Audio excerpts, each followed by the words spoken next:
Hello everyone, good evening, and welcome to this very first episode of The Witcher TTRPG. Let me just put the sound down on the music a bit. I'm Simon at Wandering DM. Welcome to my channel. We're super excited to be playing today. Oh hi, Pro Restarter, Matthias. So many friends have come in. Wow. Hello everyone. Burns Through the Rain as well. So we're using for the stream tonight, we're using the new TTRPG by R Talsorian Games. This here, Witcher, that came out recently at Gen Con actually, and we've all made our characters. What we're gonna do tonight, just real quick, we'll introduce our characters. I'm not even going to talk about the game or the rules or anything like that. We'll delve right into the action, into the story. And, oh, hi, Jeff. So yeah, we'll delve right into the story, and then we'll pause the narrative when we need to explain the rules, just so everyone's up to date as to what's happening and how things work. But you'll see it's pretty simple, pretty similar to D&D in a way. So let's just delve right in. I'll go through all the players. We all see your beautiful faces, both you as a player and your character next to your Zoom thing. But I want to know in a few words, who are you playing? And we'll leave character description, like physical description and everything, to when we see you on the stream, like when the camera finds you or whatever. Oh, thanks for the bits. And that's it. Yep. So let's go. We'll go around the screen. I'll start with the person on my left, Lauren. Hello, I'm Lauren. I am playing Ilona. And Ilona is that really nice drunk girl you meet in the bathroom at a party.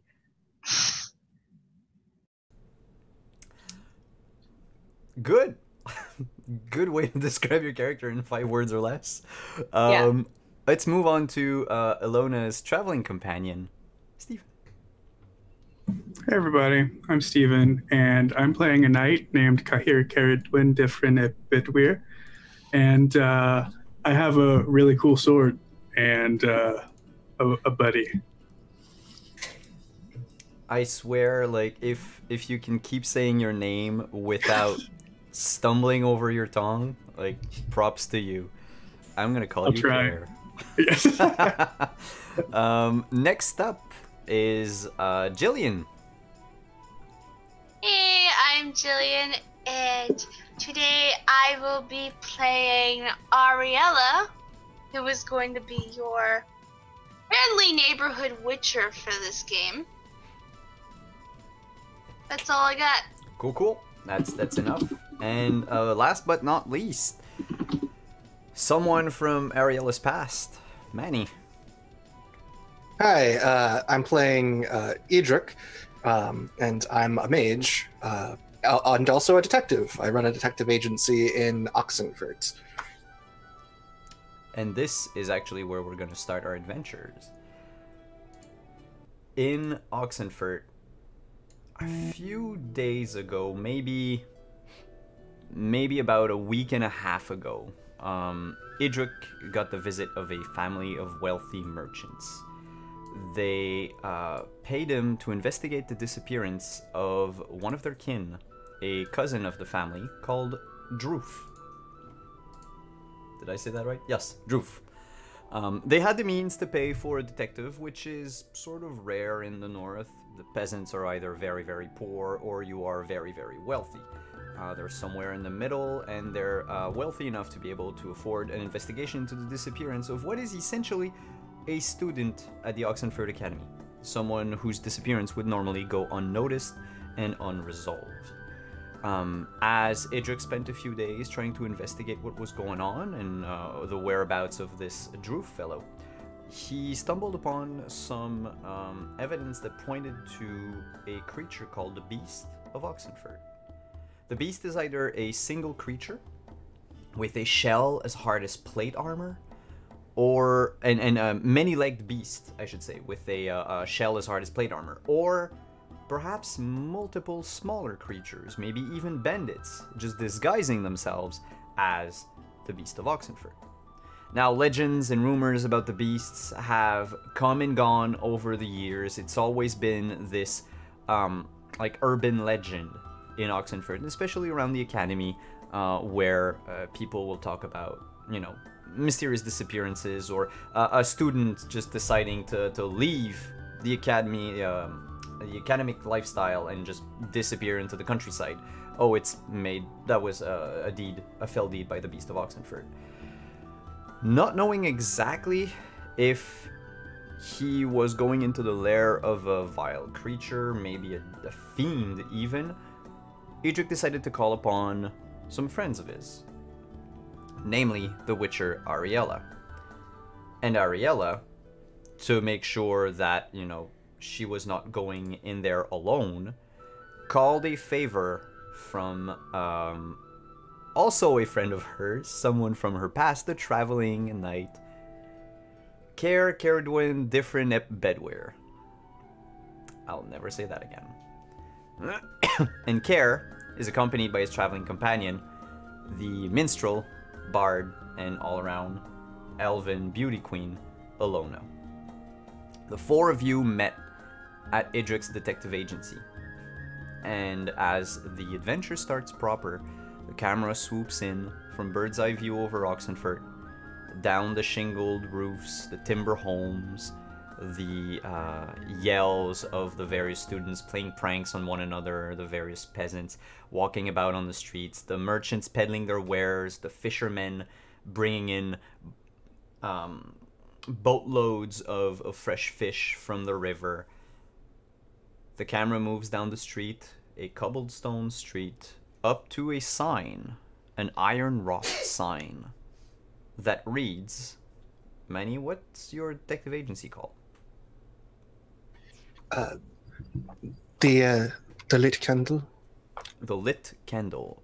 And inside are four figures. One of whom is Idric. What does Idric look like? Well, Idric is kind of tall and wiry. He's got kind of the pale skin of a Northman, but notably his neck, face, and arms, like from the fingers to the wrist, are all covered in a series of scars that are very old and worn over, including the one around his neck, which does not come into a complete circle, but splits at the sides. And he has on his shoulder a large Nilfgaardian sun tattooed in black that is bisected from the back of the shoulder to the front by another large scar. Other than that, he wears red and has a kind of like a half vest with a large necklace that's got a blue gemstone in it, and a wooden staff with a crystal on the top, and of course knee-high boots that are completely laced up,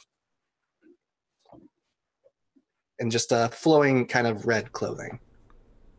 All right, and next to him, so I'll figure you are all sitting around Idric's desk or table or wherever it is you meet with people. Lauren's back. Yep. Let's just move our people around. Hi, I'm sorry. It's okay. You are now Care, and Care is Ilona. So Oh, perfect. you can all change your sheets, and We do this normally as a gag, just Yeah. to get to town. So It's a bit. yeah. What did I miss? the physical description of Idric. Oh no. Okay. And moving on from the physical description of Idric, we'll go into the other person to his... Well, Idric decides who sits next to you at the table. Well, next to me, probably Care. I'd want to keep Ari in my eyesight at all times. I don't Alright. trust her. So sitting next to Idrik is Care. What does Care look like? So the first thing that we see with Care is that he's sitting with his legs crossed and his arm like back on the back of the chair, and he's always got his sword at his side. He's playing with the pommel of the sword as he sits there, kind of bored with all the talking. Kind of looking at the ceiling, making waves. He's wearing like a dirty like leather jerkin and armored trousers, but you can tell like he probably put the trousers together himself because the plates of armor are sewn on the outside. Mm. And they're like just like makeshift pieces of metal that were able to attach to these trousers and dirty leather boots. So you've been carrying dirt and mud all over Idrik's floor. Basically. Recently waxed floors, I should say. Who's sitting next to Care? I think probably Ilana. Yeah. Ilona is actually like where he has his arm up. She's like under, like in that crook.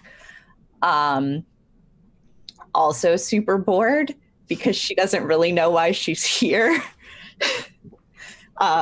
Kikir was like, please come. And she was like, I mean, the monster fighting is your thing, but sure. She is a beautiful elven woman wearing not really fine clothes, but like she looks like a bard. So it's colorful. It's very simply made, and kind of like the most expensive thing about it was that not the fineness of the fabric, but it's colorful and it's attractive and it's low cut, and she is kind of like plucking idly at a mandolin in her lap.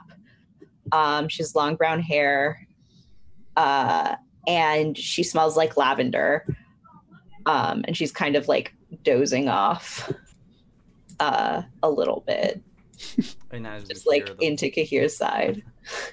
And so we hear the like blink, blink, blink of you just plucking at your mandolin as Idrik is explaining everything. And sitting across from Idrik, at least slightly farther than arm's reach from the wizard, is Ariella. What does she look like? So Ariella would be sitting cross-legged. She is very attentive into listening to what Idrik is saying, other than Care, who she dragged along with her because, like, you owe me, so you're going to come with me for this, because I'm not doing this alone. So she's kind of, like, above average height. She's wearing some decently nice made armor. She knows how to defend herself. She has the 2 swords on her back, one steel, one silver. Pretty out what you would see from a witcher. She has nice long blonde hair, and she has 2 different colored eyes, one blue and one amethyst. And she has the same color of amethyst that's running through the veins of her neck, which is from the mutations she has. She doesn't have that many scars. She hasn't really ran into much trouble in her time. There's probably some scars if you kind of looked at her more nude. Nothing that can be seen from the neck up. No. And so the whole spiel I gave you at the beginning of the game is, in a nutshell, what is going to happen. But I'll let Idrik, if you want to fill in details or anything, if you wish to improvise or anything, I'll arrange things accordingly. What did Idrik find in his... Let's say you had a good 4 days of investigation before you called out to your friends. What did you find? Yes. the investigation, it went interesting. South to the south of Oxenfurt, there is a swamplands near a town called Bennick. I found records of different kinds of monsters and creatures out there. But I think this beast, I think it might be just people.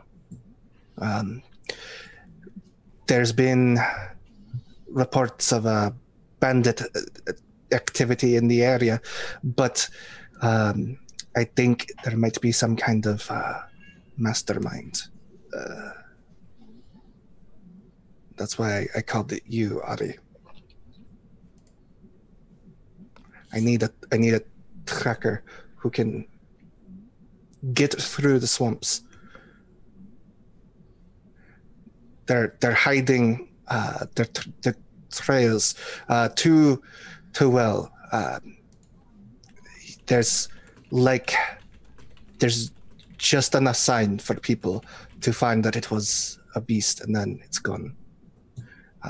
I was offered a considerable sum, and each of you, I would be willing to pay 100 crowns to.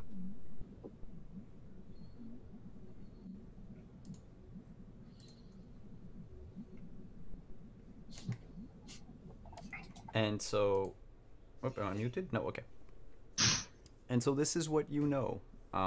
Before you head out on the road to Bennick and the surrounding area, is there anything that you wish to do in Oxenfurt? Any supplies? I think all of you have rations, food for the road, horses for those that do have a horse. Some of you are just completely broke, which I am fine with. 100 crown is not. We have 2 crowns, Kahir. It's fine. We have 2 crowns. You can buy 1 potato. And perhaps yesterday's fish. But yeah, is there anything you as players would like to do? Anything that you forgot when you made your characters? Things that you wanted to buy, or anything of the sort before you set out on the road? Kahir, why exactly am I coming? I needed the company. But you have these lovely Dwan with you. It's true, but they're not quite as lovely as you are. I suppose might make a good story. I'm not very, and she looks at the other 2. I'm not very useful in a fight. And perhaps you can be helpful when talking to the people. You may be an elf, but the music is welcome in these the dark times. I suppose you northern Dwan don't. You aren't as friendly as down south. That's one way to say it, I suppose. I mean, as she says that, in the alleyway next to your detective agency, there's a bunch of kids playing with an elven piñata. And they're just going at it. It's pretty much a good example of what the North is like.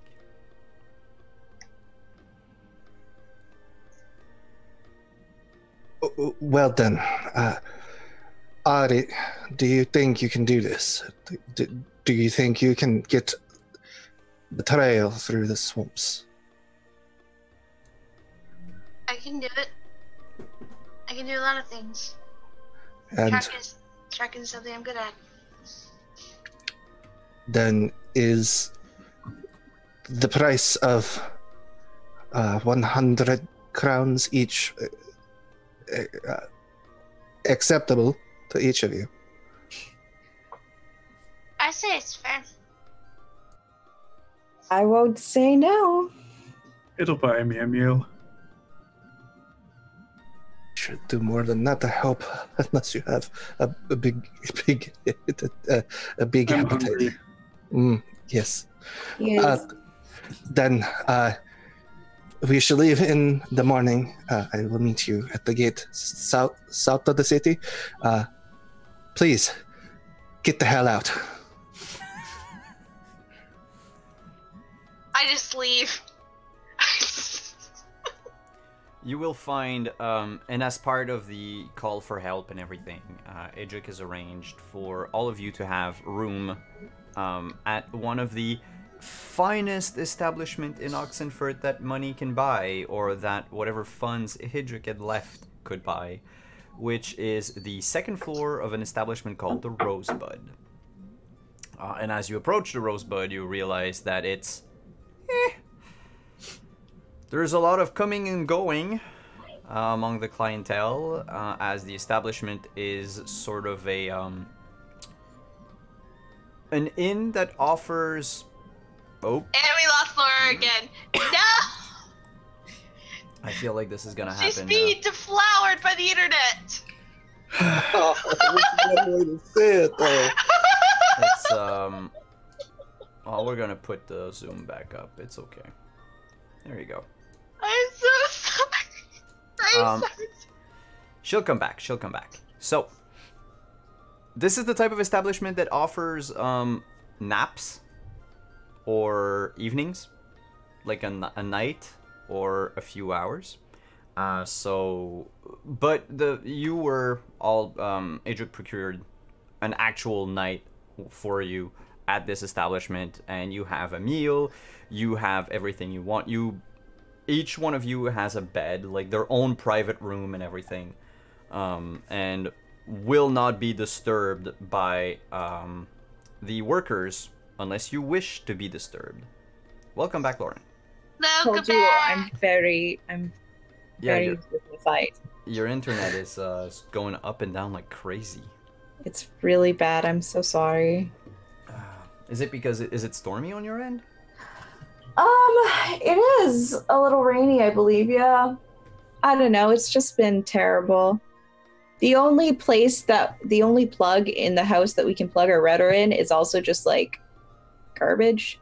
But it's like the place where the like cable connects. It's terrible. Anyway. Yeah, it's the main entry point.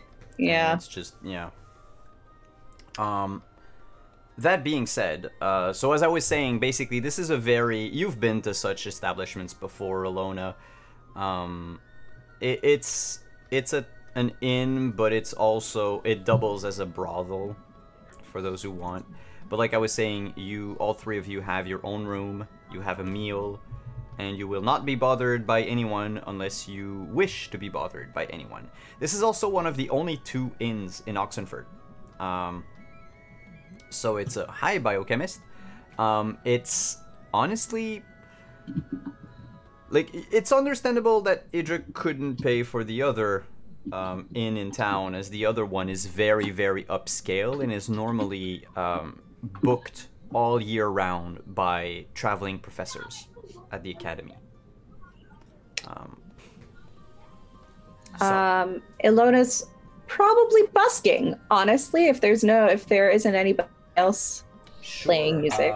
If you want to do a busking check, let me grab the book out. This is our first roll of the game and first roll of the night, and it is going to be about busking. So busking is a skill that is specific to the bard. Alright, so make a busking check. Alright, so I think I just click that. Yeah, and I think it should work. There's no modifier, nothing to add. Ooh, that is a 20.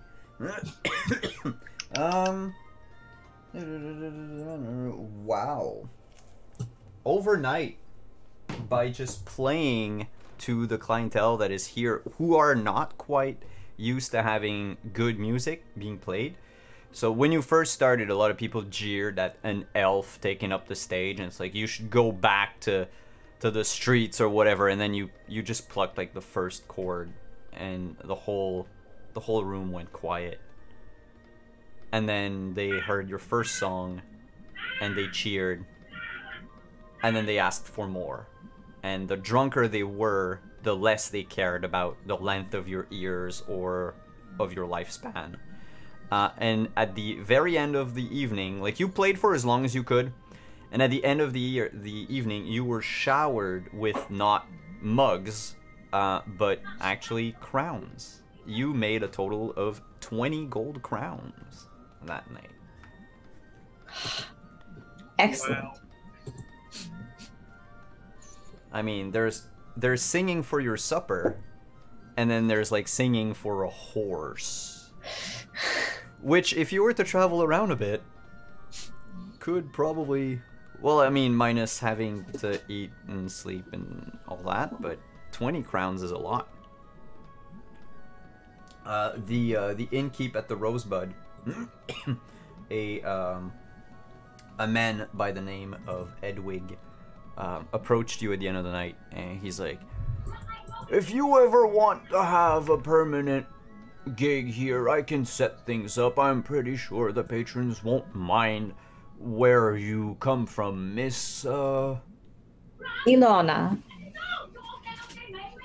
Miss Ilona. I'm fairly sure that people won't mind an elf playing for them. And you would add quite a bit of exoticism to my establishment." I'm sure I would. Unfortunately, I am spoken for. Oh, that's a sad thing then. Well, your room is upstairs. Have a good night. And he just goes back to, like, serving patrons and everything. I like him to the point.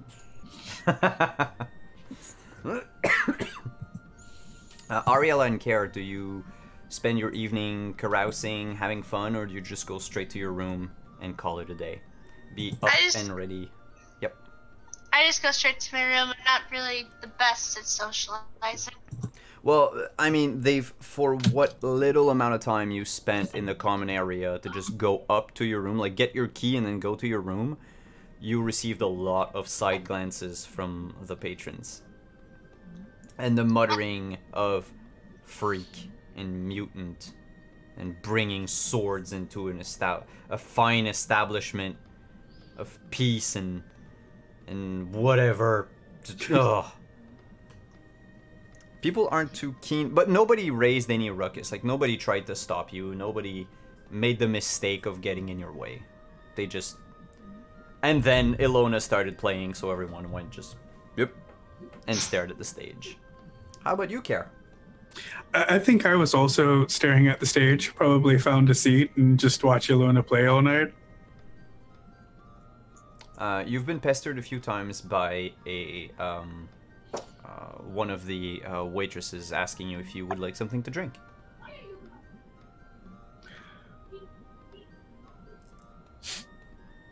I just shake my head no.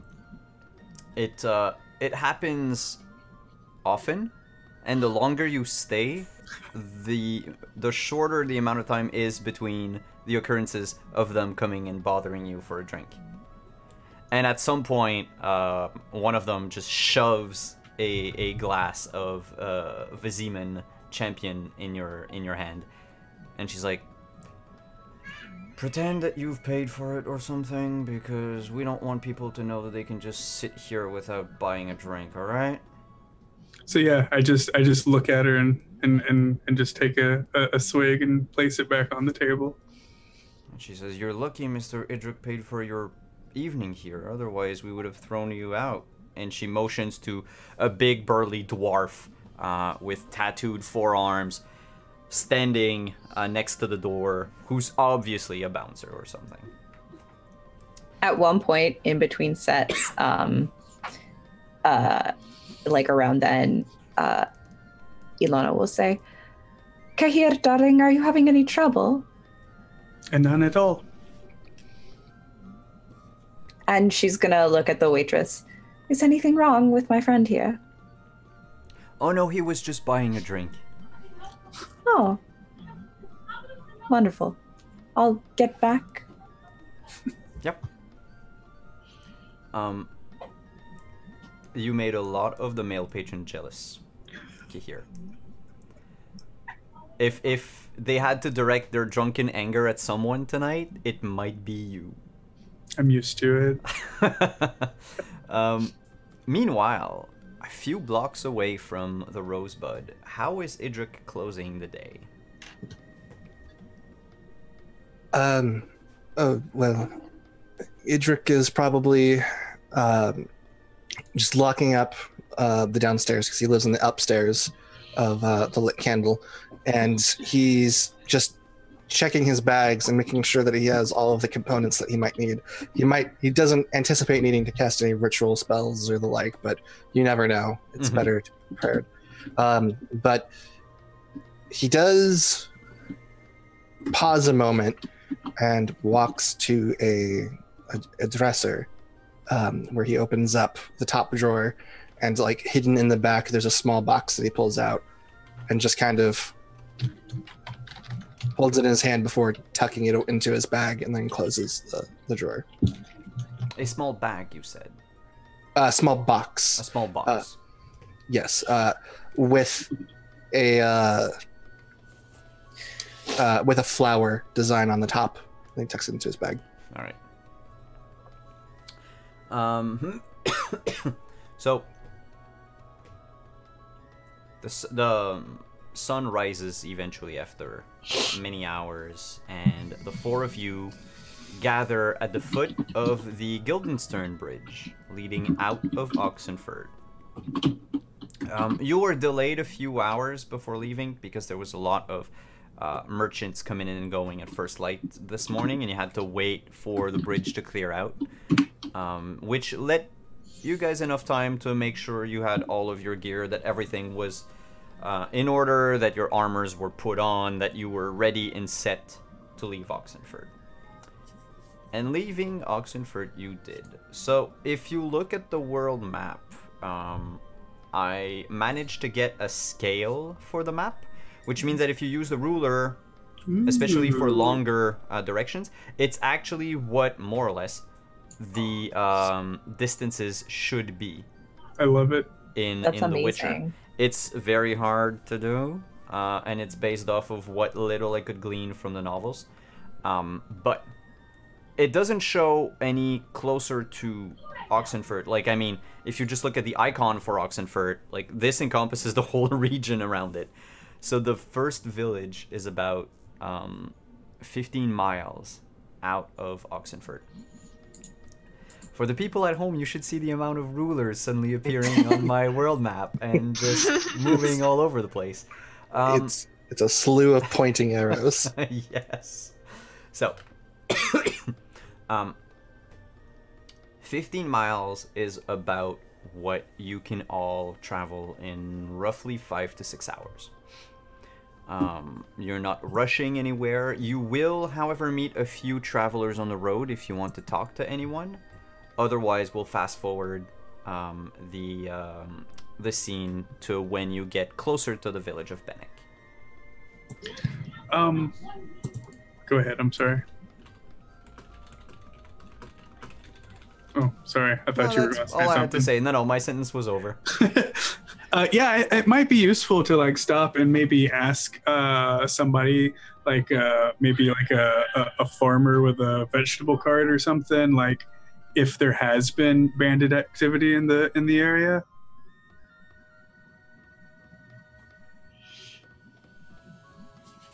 You know, try and figure, you know, as we go, if this is bandits or perhaps beasts. You can make a... I'm gonna have to get my handout out for the skills, the different skills. You motion to one of the traveling... it's a farmer going to market today with like a small cart pulled by an oxen. How you go about asking them? Do you just order them to speak? Do you try a more nicer approach? I might say something like "Excuse me, friend," and then kind of hold out a hand and see if they stop, and then just kind of try and make out the words to ask, "Have you seen any bandits?" You say, you talk funny. And I'm gonna ask you to make a charisma check. Cool. Please. Just straight charisma? It would be straight charisma. What's your your reputation? Your social standing in the north. I'm not liked. Yes. That would be hated. That would be. I think we're actually all hated. No, you're actually equal. Yeah, I think I am equal because I have a +1 for being a knight. So Yeah. I think that. But no, Nilfgaard well, it depends on where, but in general, unless someone knows where you come from and all that, you're not like automatically hated by people. So just make a straight charisma empathy check. Thank you. 15. So yeah, the farmer tells you, "Oh yeah, I've heard about bandits. They've been robbing people all along the roads from here to Novigrad. The king doesn't do much, and the forces in Novigrad don't do much either unless you attack people from inside the walls, so we're left mostly to ourselves. The Baron in Velen sometimes will send people out, but unless there's a particularly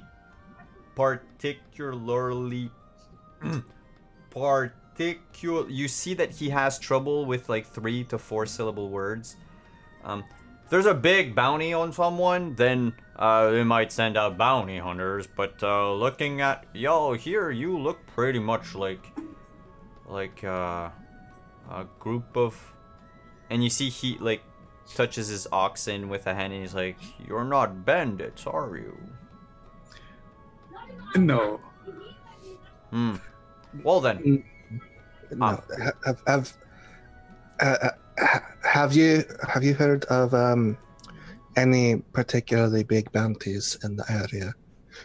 Maybe some rumors of a leader emerging amongst the bandits. Oh, you want to know about the Black Sheep? I haven't heard a thing about the Black Sheep. No, sir. I haven't seen him since last winter. I haven't seen him ever, I mean, but I haven't heard of him since last winter.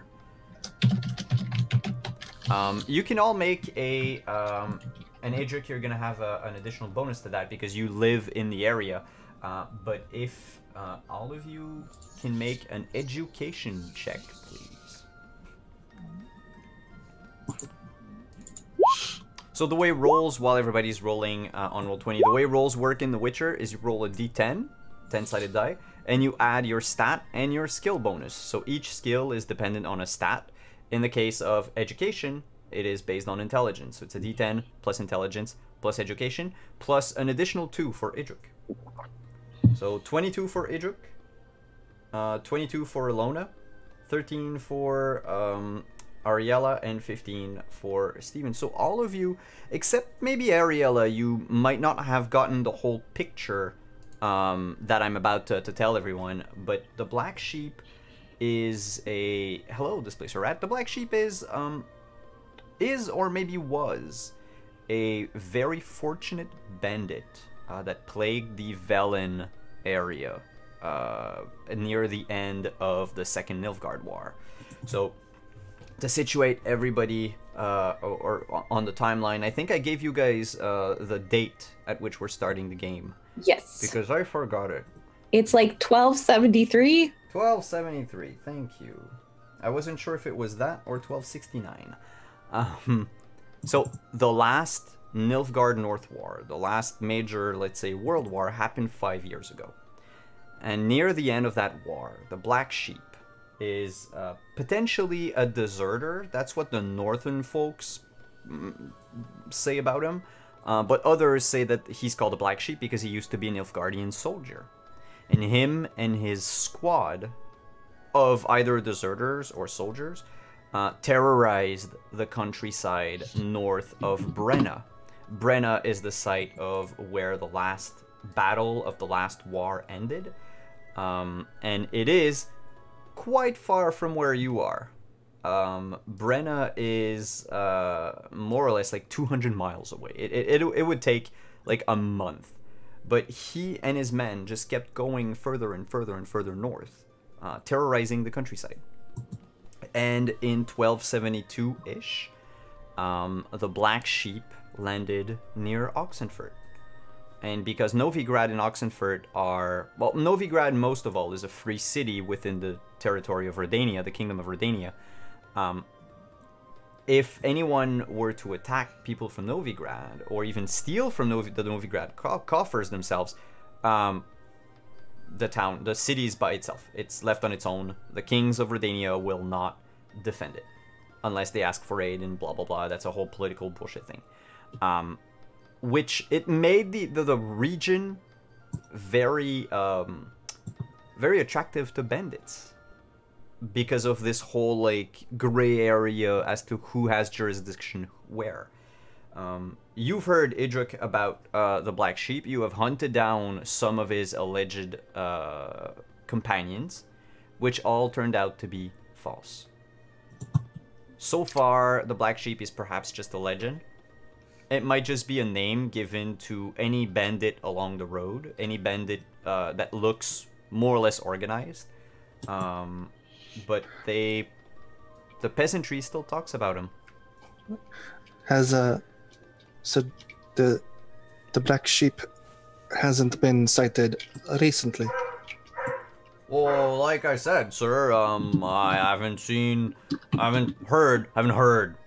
I've never seen him with my own eyes, but I've never heard of the Black Sheep since last winter. It was Gutsfield. Myself and old Gutsfield, we sit down to play dice poker from time to time. That's how I won one of them hen. And he points to like a dead chicken in his cart. And he's like, that came from me winning a poker game.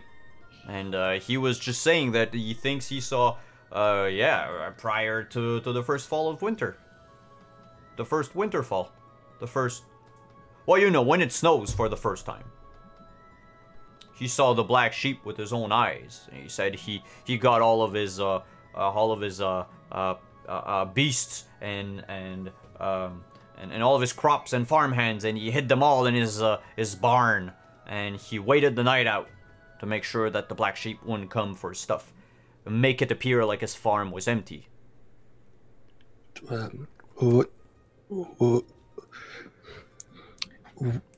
What did he look like? Did he describe him? Oh, the Black Sheep? Oh, everybody knows what he looks like. And he gives you the same description a lot of people have given you over time. 7 foot tall, clad in black armor, with a black fur cloak that looks sort of, might be like a sheepskin cloak that was dyed black. And he has a necklace with the lower jaw of an animal clasping, like this is the clasp of his cloak, like the lower jaw of an animal. And he wields a flail of like 6 inches spikes. And he travels on the road on this black mare, just jet black mare with red, like glowing ember-like eyes. And his men are all like misshapen mutants, probably just a bunch of sons of wizards and sorceresses that were cast out from society, and they just found themselves with the Black Sheep, and they just steal what they can and do what they want. Same description as always, and I mean, a 7 foot tall individual, whether armored or not, is not easy to hide. Anyway. Kara tries to like choke back laughter. The farmer hears it and he's like, "What are you laughing at? This is a real menace here. As real as them drowners and the ghouls and the graveyards and everything that we would need a witcher for. But witcher, they don't help us common folk no more. They went and joined the war like that white-haired individual, and then they went and got killed, all of them to the last. And now what do we have left? A handful of sorceresses cozying up to the kings. Who's gonna help us, poor small folk? We don't have anything to give to anyone. So the black sheep takes. If you ever settle down, weird talking sir, if you ever settle down to try to found a farm here in Velen, I swears to you, the black sheep's gonna come and steal everything you have. Even that pretty wife of yours. And he points to Ilona. I say, well, that is one way to draw him out. What, your wife? No, taking up the farmstead. Oh, my farm ain't for selling. I'm keeping it. I have a family of 8 to feed. Speaking of, I'm going to be late to the market today, so unless you have any other pressing questions about the freshness of my food, or perchance you might want to buy something. I mean, this hen, and he holds up the dead chicken. He's like, killed it myself this morning. Would you... I mean, 1 crown. Or 1... It's a steal at this price. And he keeps shaking the chicken. Kier just turns and starts walking back down the road again. I'll take your chicken for a crown. Yes. And I'll give him like one of my last 2 crowns. Oh my god, half of your wealth. He takes it and he's like, thank you, my good sir, thank you. You might want to bleed it out first. It might have some blood left in it. And remove the feathers. And then make sure you chop off the head real good. And you pull out all the entrails. Do you want me to show you how? No, I've got it. Thank you. Alright, well, you have a good day, my good sir. And you two, and he says, looking at both Ilona and Ariella, and none of you know who provoked that reaction. It was probably me. He just slaps the oxen. Ilona just smiles. He slaps the oxen and just keeps going. These Dwayne are so charming, aren't they, Ariella? Not all witches are dead. They just think they are to give them at least some peace. Well, I know they're not dead, because if they were dead, you wouldn't be here.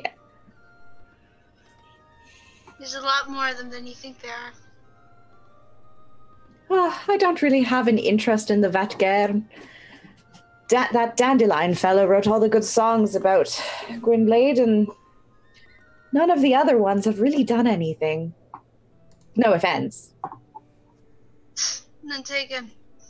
Maybe someday you'll find an opportunity to write some story about me. I mean, if you felled the Beast of Oxenfurt, that will at least do something. It's a challenge that I'm willing to take. There's money in it. I don't think the beast is a beast. I think it's like the black sheep. It is but a greedy man. Well, yes, but the song is much better if it's a beast. But in some ways, humans are more monstrous than the monsters themselves. I'm sure you've seen that way too, haven't you? You would know all about that, Ari, wouldn't you? Anyway, let's continue on, please. Of course. Ilona's gonna run up to Kahir and be like, "Never took you for a farmer." I never thought that I would be. And he just kind of starts singing a song that Ilona wrote about him. How off-key is Kahir singing? He hits 75% of the notes, but he's a little flat on the rest. It's as usual, Ilona's ears twitch every time you miss. I actually don't think they do. I think she's used to people not being able to sing her songs. Yeah, she's used to hearing worse stuff. So she writes in a very her music is very distinctly elvish. It's not in the key of C, so yeah. And And I think it's a little more complicated tonally than a lot of kind of human music. So what you sang last night was pretty much all in Elvish, in Elder speech. Yeah, she'll start with songs in like human languages, because All the hits. like all the hits, so people will like get to like her, especially in the north where they like to throw stuff at her for her ears. And but, then she, like, you gradually switch to like an elfin repertoire, and like people are like, wow, this is not so bad after all. Yeah. Cool. Before you reach the town of Bennick, small village I should say, there are a few farms, one of which is the one that the farmer on the road motioned to, Gutsfield's farm, which is about the last one before you get to the village of Bennick. And, well, part of your investigation, Idrik, you had heard about Farmer Gutsfield potentially having, or being a witness in some of the disappearances. But then maybe not. As you pass by the farm, you notice that it is quiet. There are a few cows grazing in the field. You can see a few hogs. Maybe like a handful.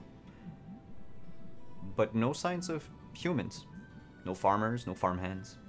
Nothing. Does this strike him as, like, unusual? Or is it possible that, like, Gutsfield went inside to get some lunch and just hasn't come back out yet? Or, like, would there be multiple people? There would be multiple people. Gutsfield's the farmer who owns the farm. Mm-hmm. But there are like a half a dozen farmhands at any given moment of the day. Last time you came by to question him, there were about like 8 people outside. They're tilling the soil, they're milking the cows, they're taking care of just general repairs in the area. But right now it looks like a ghost farm. I don't know if I need to make like a deduction check for this or anything, but looking around, do I see like farming implements just like strewn about, like as though they were dropped where they were? And so here's how we're gonna do it. If you want to make a deduction check and you succeed, I'll be forced to tell you the truth. Otherwise, I'll tell you what it is, and you can deduce whatever you as a player want to from the scene. Okay. So yeah, just starting off, I'm just gonna look around, just kind of from the edge, just to see if I see like farming implements like dropped on the ground. You do notice farming implements, and they are on the ground, but not all of them. Some of them are still neatly put onto racks, either next to the barn or next to the farmhouse itself. How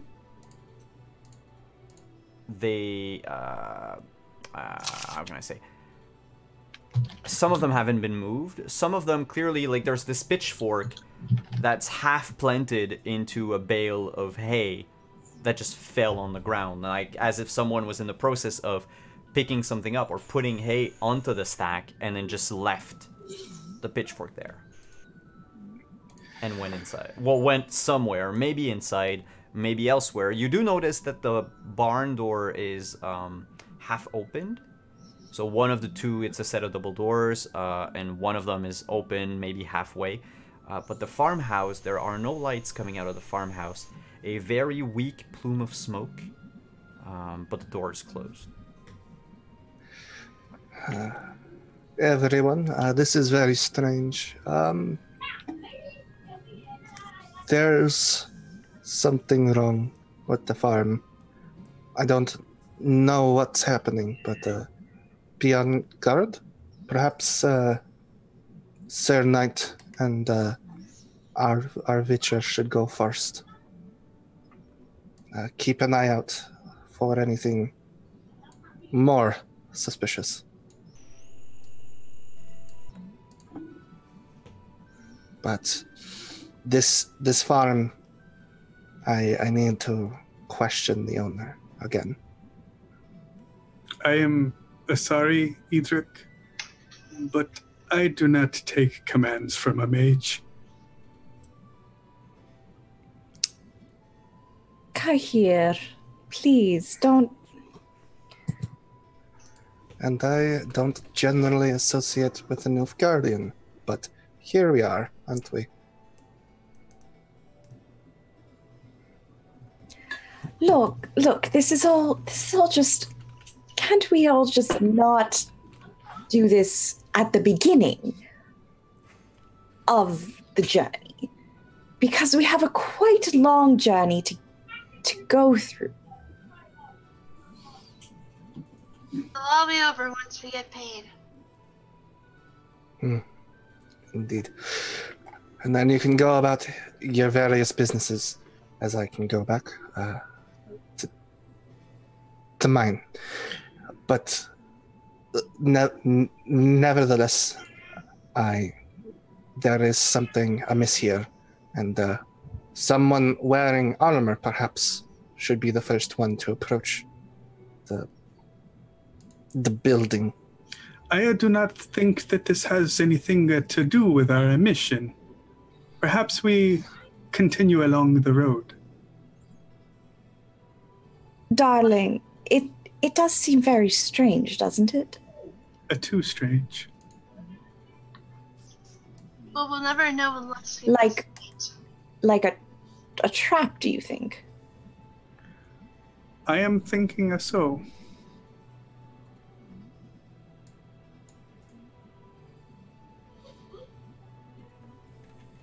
He does have a point. Then the trap is even better, because once we spring it, we'll know who set it, and that is a valuable lead that we can use. Springing a trap with the arrow in your chest is not the best way to do it, Edric. And I'm in response to that, I will cast my glamour over myself. So his face just kind of takes on slightly more traditionally handsome features, and like a couple of the nastier scars just kind of fade out. So they look more like aesthetically chosen, and it will last for. Sorry, 1 second. 1d6 hours. Yeah, so 3 hours. All right. In case you forgot, you're with a mage. I can heal you if you get hurt. So it's one of the first things I learned to cast.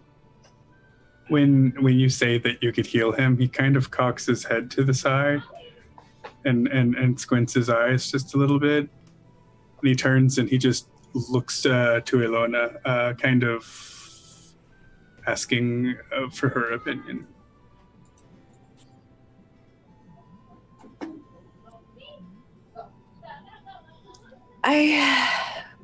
It is a good lead.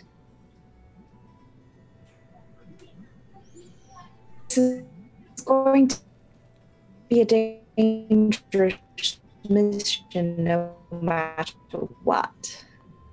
It's going to be a dangerous something no matter what.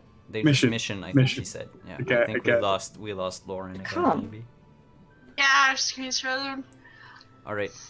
While Nick, this internet issue is fixing, or potentially fixing itself back up, I'll be right back.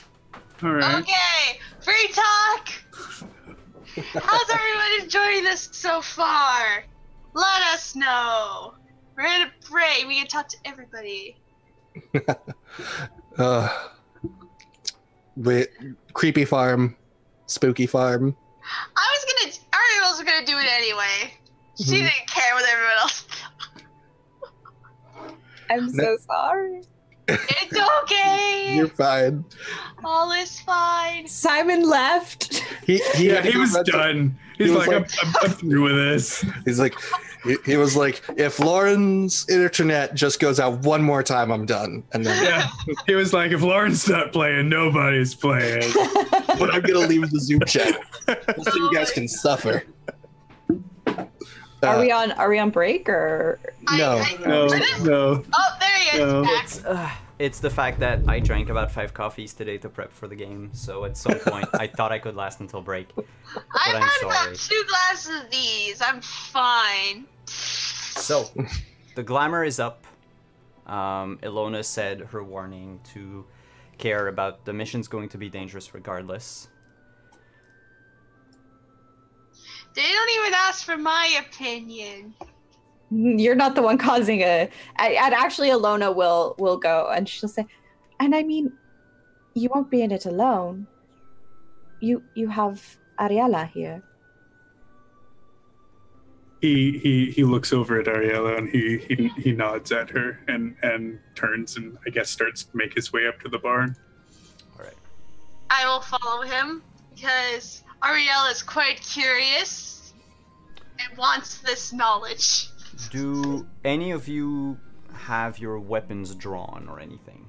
How I don't draw approach my them? sword. I don't draw my sword, but I probably have hand on my hilt ready to draw. I would do the same thing.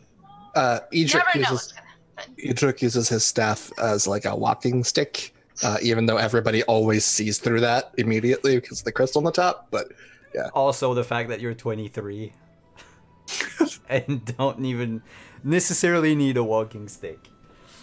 I'm 30, thank you. Oh, I'm sorry. I'm sorry. I just look 23. And Ilona, are you following them or are you keeping to the road? I'm going to follow at a pretty safe distance. And I'm not drawing my weapon because she does have a bow. Okay. But she's gonna be within the maximum of her shooting range, Which is very far for a bow. which is very far. So yeah, it's 200. So I'll just kind of leave, head back. As you approach the barn, I'm gonna ask each one of you to make an awareness check, please. Do I also have to make one of these? If you want, though, because you're farther back, the DC would be higher for you. Okay. Where is awareness? Where is awareness? Awareness is under intelligence. It's the first one. Intelligence. Oh, okay. Ariella, because you're a witcher, the DC is slightly lower for you, and everybody succeeds. Though for Ariella, that's gonna be a bit different. You smell sweat before you see anything. You smell fear sweat. Whereas everybody else, as you approach, you can hear the soft breathing of multiple people probably trying to hold their breath and not make a noise. Failing to do so, of course, but they're trying. Yep. F for effort. You mean A for effort, right? Whichever letter of the alphabet doesn't work with E, I'm fine. Yeah, I but think- they're trying, but I know they're there. Yeah. I'm sorry, I didn't understand. Did you say that Kara also knows that they're there? Kara also knows that they're there. So yeah, You guys don't know how many of them. It's more than one person. Less than potentially 30. They're trying to be stealthy and they're failing at doing so. somewhere between 2 and 29. Probably. Yeah, I think Kair, I think he calls out to whoever he hears there. Not something threatening, more like, "Hello, is everything okay?" And then all of you can hear the breathing inside just went.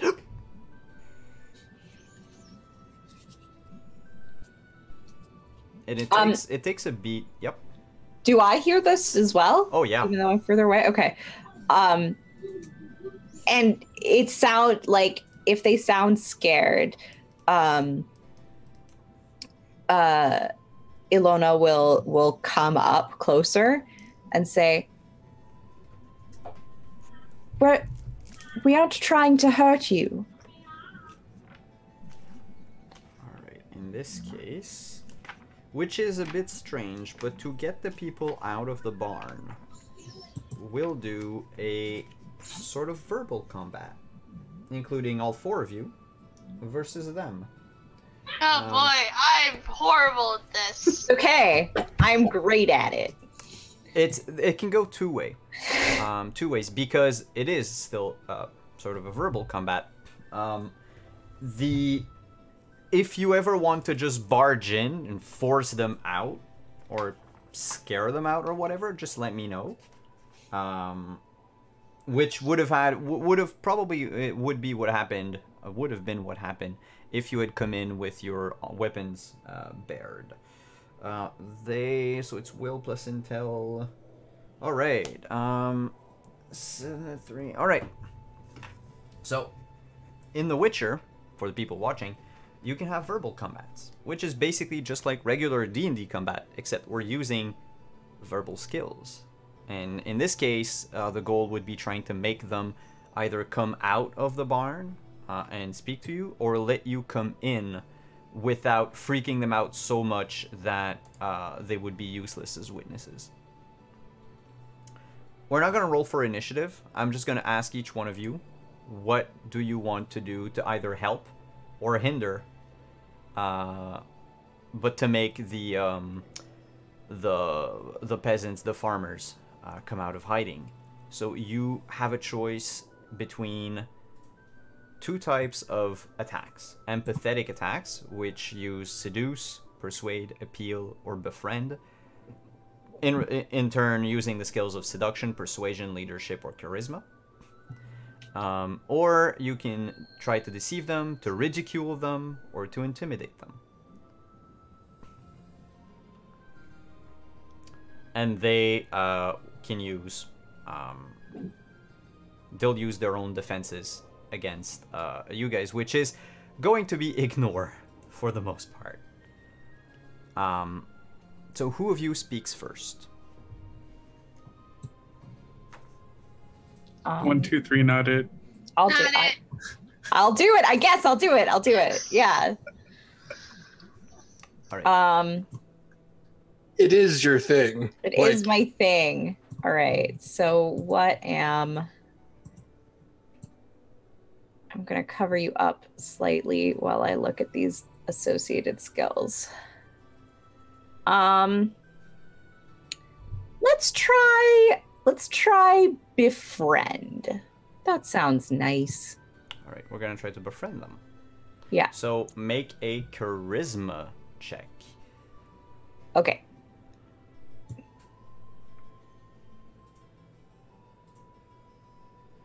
And they are going to roll resist coercion, which they do not have.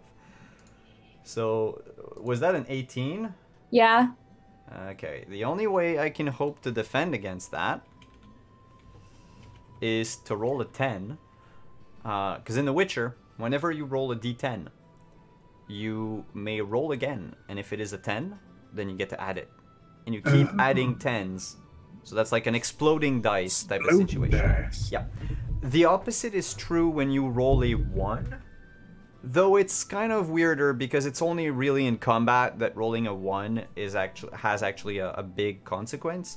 And what you do when you roll a 1 is you roll an additional d10 and you remove that additional d10 from whatever you had rolled, which is called a fumble. And depending on the degree of fumbling, then something can happen. The most common is like you drop your weapon or something like that. In this case, they're going to roll a d10 plus 1. So they've got a 9. So they take 9 points of damage. Of empathetic damage. Because its damage is... It's what... Or are you doing it different than... Oh, no, I'm sorry. You should have rolled for damage. It's my bad. Yeah. However, oddly enough, you've critted because you rolled more than 8 higher than they did. which means that you get to add a +3. +3 plus to my the damage. whatever. Yeah. So Okay. 1d6 plus empathy plus 3. Okay, that's a +13 for the folks at home. Well then, let's hope you roll a 1. Well, crap. What do you say to them that will make them come out in like under a Yes. minute? And also they're my friends now. Yes, because whenever you end a combat with a successful befriend attack, you have made a friend of your opponent. And in this I'm a case, friend. Farmer Gutsfield is probably now your friend. So what do you Yeah. tell them? Look, I understand that you're in a lot of trouble. We're trying to help, but we can't help you if you don't come out and speak to us. You hear a shaky voice coming from inside. It says, "Would you go to talk to them?" And another voice answers, well, bandits aren't in the habit of talking to people. Yes, but what if? Oh, I it's- assure you, I'm not a bandit. See, they're assuring us. And then you hear another voice says, "All right, fine, Gutsfield, you go first. It's your farm." And you see this older gentleman just stumbling out of his barn, a short sword at the ready. It looks like he hasn't slept in days. There are like these big black bags under his eyes. He's a bit quivering. He looks at you holding his sword up. For the warriors in the group, like, it would be easy to disarm this person like that. They don't have a real grip on the handle or anything. And then he looks at Ilona and then sees Idrik. He drops the sword down and he's like, "Oh, I'm so glad you people are here. My lady elf. Thank you for not being a bandit." Oh, I mean, it's the easiest thing in the world to not be a bandit. I've been told that it comes naturally to people of your kind. I didn't mean no offense, but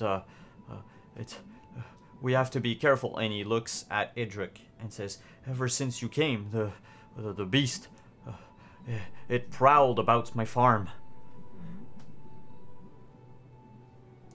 What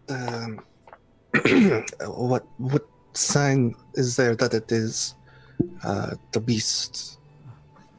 It stole one of my pigs. The biggest one. I called him the Huff. And no man should have been able to lift this.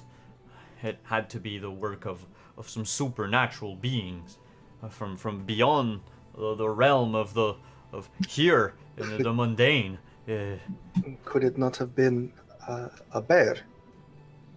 A bear in these swamps? I don't think so. It left, and a few days hence, just prior to the Huff's disappearance, I saw something at night. I saw some strange folks on the road. Between yous and me, and he hasn't taken a good look at all of you. He's probably either still too scared or way too happy for you not being bandits coming to ruin his livelihood. But he says, I think they were Nilfgaardian spies. The way they traveled in the shadows and the dark and tried not to make a sound or something. That or it might be the black sheep. But one way or another, they were up to no good, they were. They were going the way of Bennick. And not even a day after the Huff disappeared. That's how long ago did you say the Huff was taken? Oi, look, I can show you. And he brings you to like a part of a fenced off area where the throw is for the pig. And he points to like pig tracks. And he's like, "Look, this used to be the Huff's favorite spot. he would sleep here all day, and sometimes he'd shit over there, and he points to like another empty spot, and eat over here, and now he's gone. There are like 3 or 4 other pigs and a handful of piglets just walking around doing pig stuff. Is there any evidence of non-pig tracks left? That'd be my job. Yeah. Anybody on the team that wishes to inspect for tracks can... I would love to inspect for tracks since this is my job after all. Yes. And that would be a... oh boy, which one is it again? The Witcher training? Or is it more, Let me check. I need to make sure I don't say something stupid. Don't worry, we're all learning from this. It's fine. It's seduction. No, I'm kidding. No, it's not seduction. It could be... Seduce the tracks out of the ground. Seduce the tracks out of the ground. So, Witcher training can be used to lessen the penalties of difficult terrain, or to replace a monster lore check. So not to find the tracks, but once you found them, if you want to know what made them, then that would be Witcher training. Okay. So it would still be wilderness survival, which is based off of intelligence. Yeah. Okay, I can do that.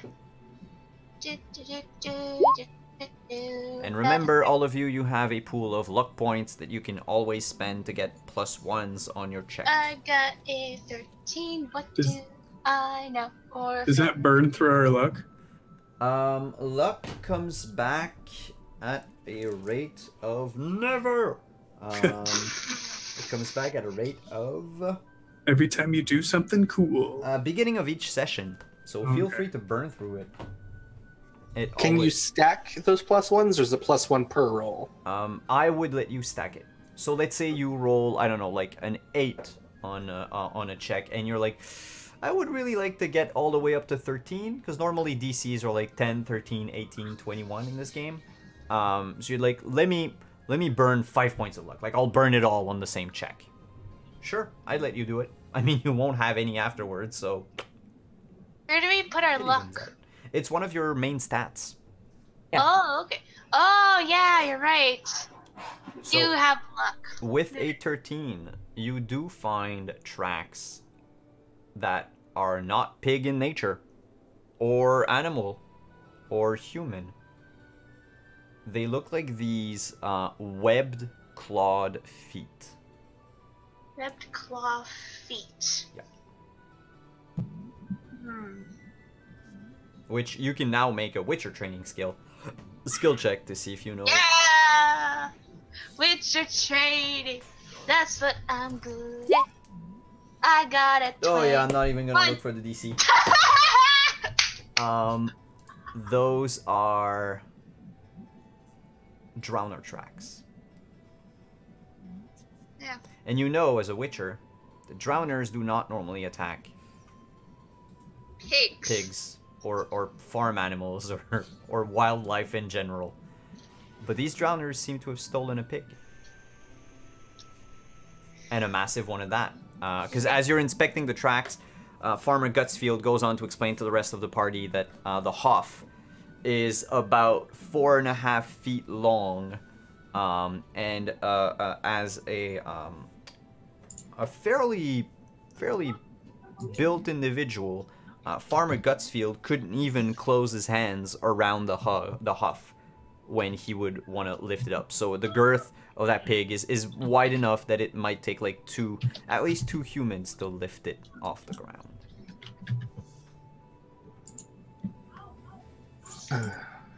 And drowners aren't that big, are they? They're human-sized. From what you know, you would have to roll either education or monster lore. I mean, that's all I really would want to know. Oh, okay. Then yeah, like as far as like, you know, basic description of what people say that drowners look like, they normally are of similar build as a human. I mean, I'll still roll if you want me to. Well, if you wanted to get something more out of it, yeah, sure. But if it's just like basic physical description, yeah, you don't need to roll for that. Cool. It's basically a same build as a human, so sometimes shorter, sometimes a bit taller, but never like nobody has ever spoken of a drowner that was, you know, twice the size of a human or something like that. It's always like just generally human size. No dire drowners. Not yet, anyway. Thanks for the idea for later. I mean, I can just add the word drowner, not drowner, but dire, Dire. to every monster in the manual, Wow. and be like, oh, this is an elf. No, this is a dire elf. Ilana, the dire elf. Oh no, she is not a dire elf. She is quite small. Do you tell everybody that you spotted drowner tracks, Jillian? Yeah, Ariella would have like gone up and said, "Looks like these tracks look like drowners have been around. They probably stole half from you." Just drowners? Oh no, I can't afford to have drowners near the farm. We can't defend ourselves from drowners. We can't defend ourselves alone from bandits alone. And he becomes so scared that you can almost hear the clacking of his knees against one another as he's shaking. Oh dear. If it's truly a problem, I can eliminate the problem for you. Well, for a price. We don't have much, but would you? And he looks around and he's like, would you care for a handful of gold crowns and a piglet? The crowns will be just fine. Well, I can probably scrounge up something from the farmhands if you want to take care of those drowners. I'm sure there are other farmers that would be quite happy to get rid of the drowner threat. Perhaps you could get some sort of pool together. Oh yes. Oh, that's a good idea. I'll go around the farms and I'll ask. While you're on the hunt, you're one of them witchers. Is that why you look all weird and scary? That's correct. I am a witcher. Well, The scariest looking witcher of them all. She rolls her eyes at that comment. she does look scary, Master Adric. Indeed. Well, perhaps you should be on your way. Tell your men you're safe while we're here. But we're going to examine these tracks, and maybe this might be related to the beast in some way. I don't think so. Tell me, Ari, how common is it for drowners to carry their prey off? Is it something that they always do, or do they normally eat where they kill? How do I know? Sorry, go. Well, I mean, with the role you had earlier, drowners will normally, as per their name, drown their victims. They hunt near rivers, marshes, any body of water that is deep enough to hide an individual lying down. So if it's just a small, like, you know, I don't know, puddle, you're not gonna see drowners in there. But as long as there's about like 1.5 feet of water, it could become a potential drowner den. Looking around the farms, the closest body of water, and you've traveled close to the river as you were on the road earlier, but it still is a good like 15 minutes, like a 15-minute walk from the river to the farm. And drowners aren't known to hunt that far away from where they nest. They are very lazy predators. they would rather have the food come to them than them going out to find food. Now, it's not with a 21. You also know that it's not unheard of that sometimes drowners can be made to hunt. Like, if they're deprived of food so much that they're forced to go out, that or starve. But that means that normally there's, like, an alpha drowner. Someone that is, like, made the decision for the group to say, okay, you're going out to hunt. Otherwise, I'm eating you. Yeah. I'll relay that information to Edric, saying it's very rare that this type of event would happen, but if there's an alpha drowner around these parts, he would have forced one of the drowners to go hunting and taking food outside their perimeters. I'm looking around. Is there any blood in the area? Or is it like, is it completely clean? You take a while to look around and you notice that there is a surprising lack of blood. Or actually a surprising lack of conflict whatsoever. The way the tracks go in and out of the pig pen, it's like the drowners came in, lifted the pig while it was perhaps asleep, and made off with it. Looking specifically at the drowner tracks themselves, obviously I will have to kind of have Ari help me, but do they look appropriately drowner sized, or do they look weirdly large? They are drowner sized. Okay, so it's not someone with like a disguise or fake boots or something. Okay. Then Edric will turn to Ari and say, tell me, when a drowner takes its prey, it's a violent, yes? It would be pretty violent, yes. Then where is the blood? Where is the struggle? There's no blood here. That frightens me. It is quite odd. You're right, there is no struggle or conflict within these tracks. I guess that's something we'll have to investigate a little further. Well then, what of it, Nilfgaardian? Are you up for hunting some drowners? I do not know what this has to do with our mission, but I guess I could come along. Life is cyclical. One thing feeds on another, and that feeds on another, and is then fed to something else. If you break the cycle, then everything is thrown out of whack, so to speak. It's a strange mage term that we have, but it's these strange acting drowners could lead us to perhaps some well-trained bandits hunting in the area. This sounds very interesting. Can you imagine the Beast of Oxenfurt commanding an army of drowners? Well, it'd definitely be some sort of alpha, but we don't know for sure unless we get the certain knowledge. We're gonna have to find that sort of knowledge first by doing some investigation. Let's just follow the tracks.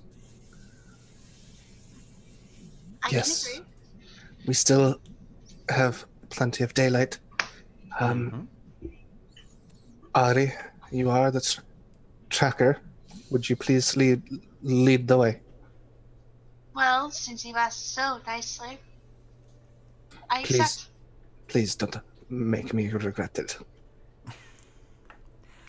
And as you leave off and begin following the tracks out of Gutsfield's farm, that's where we're going to take a short break. And we'll be back in about 5 minutes. Ciao everyone, see you in a split second. You were following the tracks of a potential group of drowners that had made their way to that made off with the Hoff, the big pig, the prize pig of Farmer Gutsfield, and it didn't take you long to follow the tracks.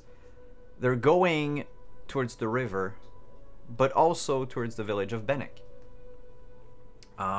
As you reach the riverside, the tracks veer north towards Bennick for a few yards, and then you find the beheaded carcass of the Hoff. It's been... I'm so sorry, Gutsfield. It's been partially eaten, but the head has been torn clearly off and is completely missing. The body itself is half sunken in the mud that is right next to the river. There's like a good 3 to 4 feet of muddy, shallow water type thing with cat's tails growing out. Sorry, I have hiccups growing out here and there, and tall grass and reeds. And as you part them, that's where you see the body of the Huff, and that's also where the tracks of the drowners end. They probably just retreated to the river and then swam to wherever it is they live. But keeping up with your 21 that you rolled earlier for your Witcher training, drowners aren't fond of keeping stuff, of looting bodies, or of taking trophies. They're animals. They actually, with such a roll, I can even tell you that drowners actually have a near fish-like intelligence. They're like so sharks. They would forget about their prey. Well, no, I mean not like goldfish intelligence, but like a shark, basically. Okay. And do sharks keep trophies? Not really. They're intelligent enough to have a sort of organization, like a hierarchy among their own group. One of them's the alpha, one of them's the beta or whatever, lowest rung the other can be. But it might govern feeding order or hunting or whatever, but not the taking of stuff. And when you look around, you notice that it's not that they've split the pig and rended it in half because they were fighting off with it. They just... Huh? We lost her for a sec. Sorry, I wasn't looking at the overlay. Sorry. Sorry. No, it's okay. And now Idric is Ilona. We'll fix that. I'm an elf, and I just love music and people, and I'm going to seduce all of the hot ladies. Alright, Ilona is Ilona, and Idric is Idric. Yeah, I was having fun being Ilona. No, you're now a tortured wizard. Accurate. Lol. There you go. So, that's everything you can find. It took you about an hour to do all of that. I still don't like this. Why? And in the distance, you see, not too far from where you are, some of the outlying huts of the village of Bennick. If anything, perhaps that the people that live there would have seen. At the very least, maybe the grass move, the reeds move about as the drowners made their way in here. Or maybe they saw it all. The head, does it look like it's been torn off, or does it look like it's been severed with a blade? When you look around the neck, it looks like it's been torn, and then the spine was eaten through. It was done very purposefully. But not with a tool. Not with a tool. It was probably the drowners that got to it. This does seem very strange and dangerous. Do drowners normally take trophies, Ari? No, not usually. Perhaps they just ate it. No, look here, Nilfgaardian. At the neck. This was intentional. They severed it. And they wouldn't eat the skull. There's not much meat there. I hear the head of a pig is pretty good. Yes. Yes, they in Vicovaro they make a head cheese. They call it. It's a strange sausage. Anyway, I don't think drowners. I don't like this. This is very strange. Ari, I'm looking at this. It's really interesting indeed. is it possible to train the drowners? Could someone have trained them or disguised themselves as an alpha? Would I have known that? Yeah, that would be, oddly enough, an education check. Okay. Education. Yep. Alright. Oh! Roll again. Damn. Nice. Yep, so you can roll another d10. Yes! I'm rolling another. So 29. 29! You recall... Look, it's far. You have to think about like all the books you read when you were back at the school, and you remember a story, a brief passage in a book about drowners, that a mage once sought to train drowners as his personal army, thinking that because they have animal-like intelligence, it would stand to reason that if you can tame certain animals and you can domesticate them, you should be able to tame and domesticate drowners. Because contrary to popular beliefs, drowners aren't undead, the undead reanimated bodies of those that drowned at sea, but more like an actual species of creatures that came from the conjunction of the spheres. But that mage died gruesomely after having released his drowners and thinking he could sleep among them. So, and that was like a couple of 100 years ago.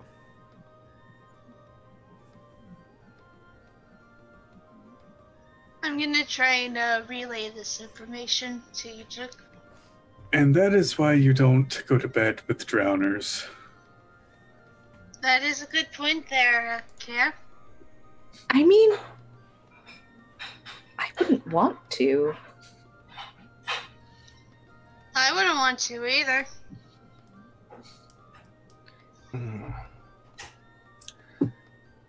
So, do we... Ari, where would they hole up? Where would they nest?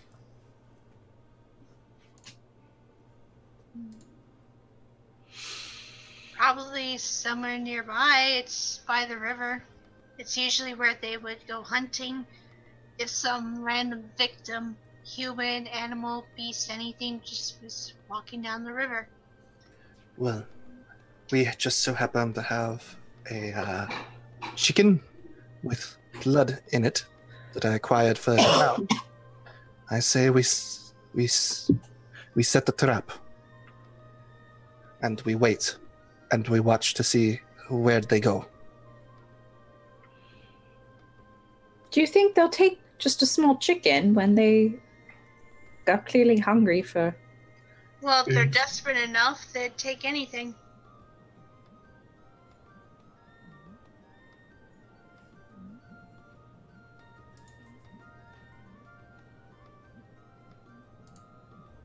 So, If there are... Does this possibly work? I don't know. this could. Can you describe to me how you lay down your trap? Obviously with Ariella's help, because she is the Witcher. Edric would probably tie it up or nail it to a tree or something because they're not very smart. Within reach, but up so that way the scent can get everywhere. And then use like a dagger to like cut it open and kind of like get some of the extra blood out and kind of scent it around, maybe drag it about a bit before nailing it up, and then hide a little ways away with the others. I actually think that Ilona would, just coming from where she comes from, like know something about bleeding an animal. And would probably be able to help. I don't have like any skills from that, just knowing about Just knowledge. Well, just like no, just like that's like in Dolblathana, they're more hunter-gatherer. Yeah. So all right, you hang. We won't need to check for that. You hang the chicken. You nail it to a tree at within harm's reach of like the shortest member of the group. Oh wow! Thank you so much for. Oh my goodness! Shit ton of bits. Thank you, Quentin. Oh my Thank you. gosh! That's a lot of bits. There's like a 1,500 one in there too. Yeah, Holy I know. cow. Oh my It's gosh. we can talk later, Thragon, because the donation thing isn't up yet because I haven't finished it. But we can do stuff. Like I could not kill your character tomorrow morning. So, that being said, you nail it to, like I said, within arm's length of the shortest of you. I don't know who the shortest among you is. Ilona? Alright, so you make sure that you can reach it without having to jump or anything. And you hide in the tall grass. And you wait for dusk. And the sun sets. It's been about 2-3 hours. Smells like blood. It is getting real restless. And just as you're about... If he's getting restless, like if she notices that, like she'll just kind of like grab his hand and squeeze it. Okay. Not say anything, but just like kind of try and calm him down. All right. You were about to just say, fuck it, I'm leaving. Especially since you've started hearing the noise of people drinking and cheering coming from the village of Bennick. Their shift is over. Those that worked on the outlying farms have gathered at the tavern, and the nightlife, big quotes, is starting.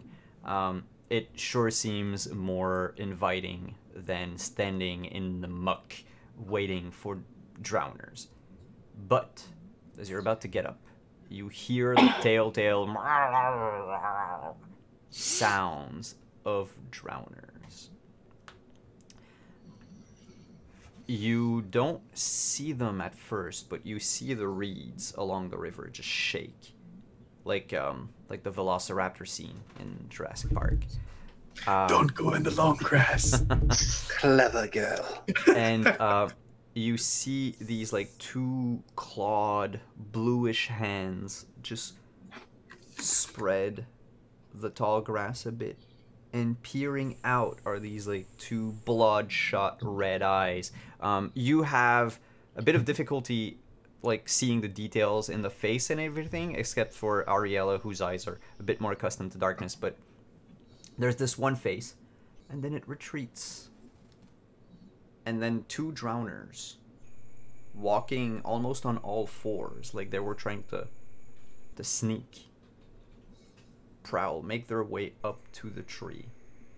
Tell me when you want to intervene. One of them reaches up and clutches the chicken by the feet and yanks on it. And I'm going to make a strength check to see if it can actually free the chicken in one shot, or is it going to have to fiddle with it and potentially tear that chicken in half.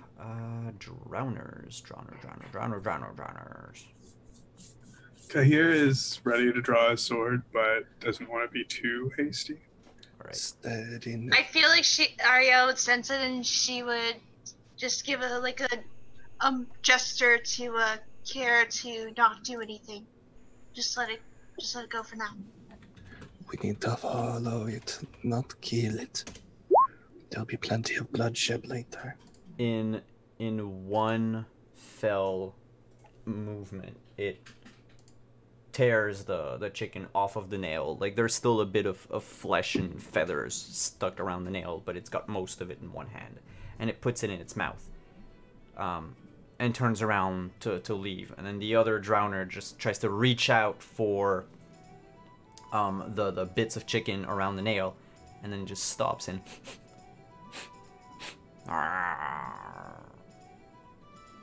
and it creeps on both sides of the tree. You don't think it's seen you, but it definitely knows something is up. And it turns to the other drowner, and the other one just bolts into the tall grass, and this one follows it. And we follow. Yeah. We need to go now. All right. Yeah. Chase. Here's how we're gonna do it. I'm going to roll a certain amount of let's call them chase rolls for my my little creature. Oh, we forgot about stamina, which is something we have to keep track of. You've been out and about for 7 hours, so can you please remove 7 points of stamina? Is it 7 or 14?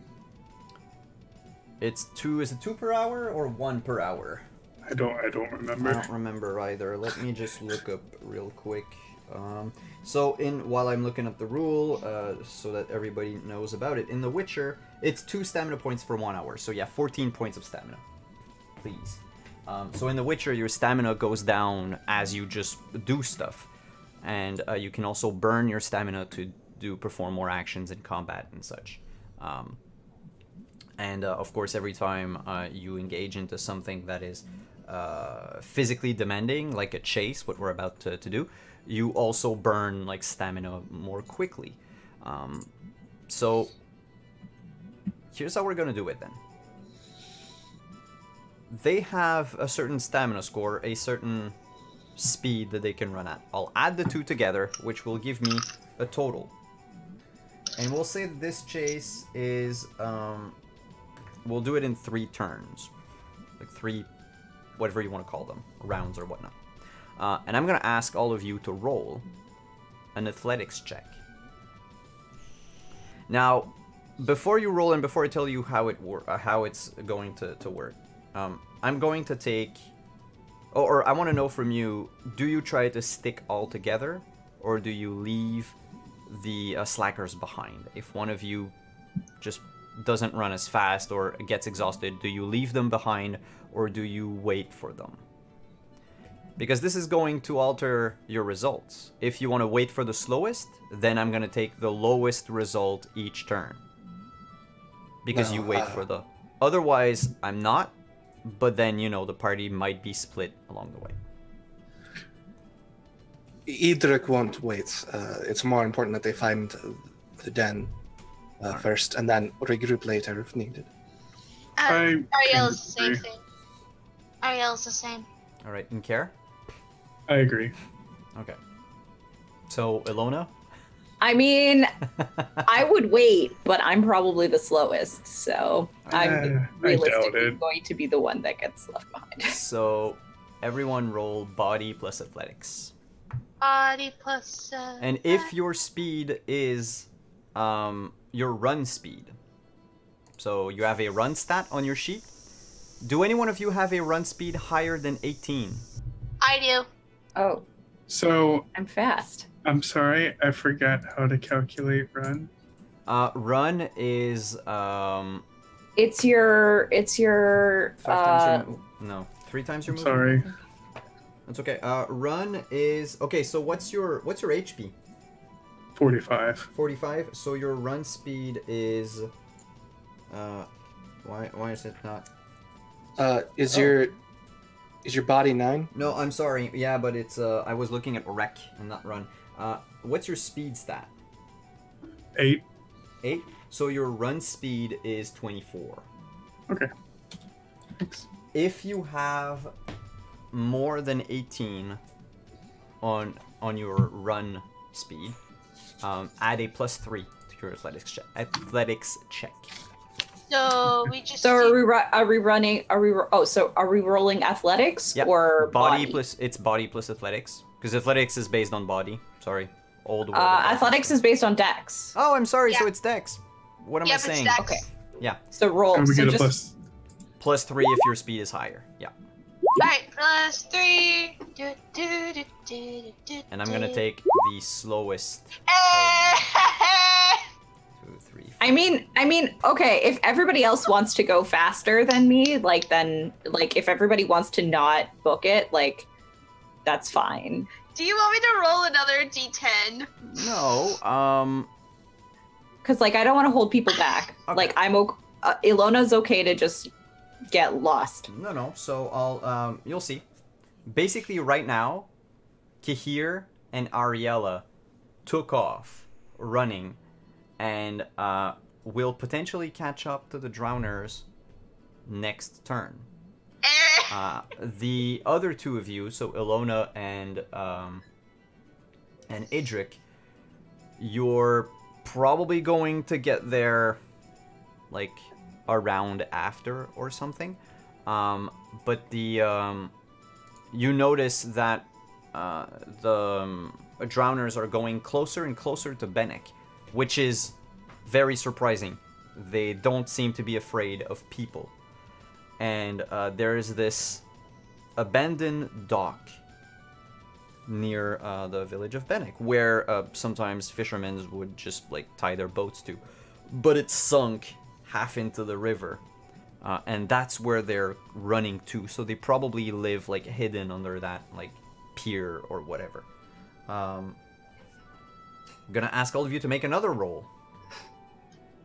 Okay, And another then- athletics? Yep, the same roll. Because basically you have to beat a 37 within 3 rounds. So A 37. yeah, but I'm tallying it up. Okay. So Idric is at 31. Ilona. I'm at a basic 37 right now. Yep. Ariella, you got there. Kahir, you got there. Ilona is at 25. So technically, Do I have to roll a fumble dice or? Yes, please. Aww.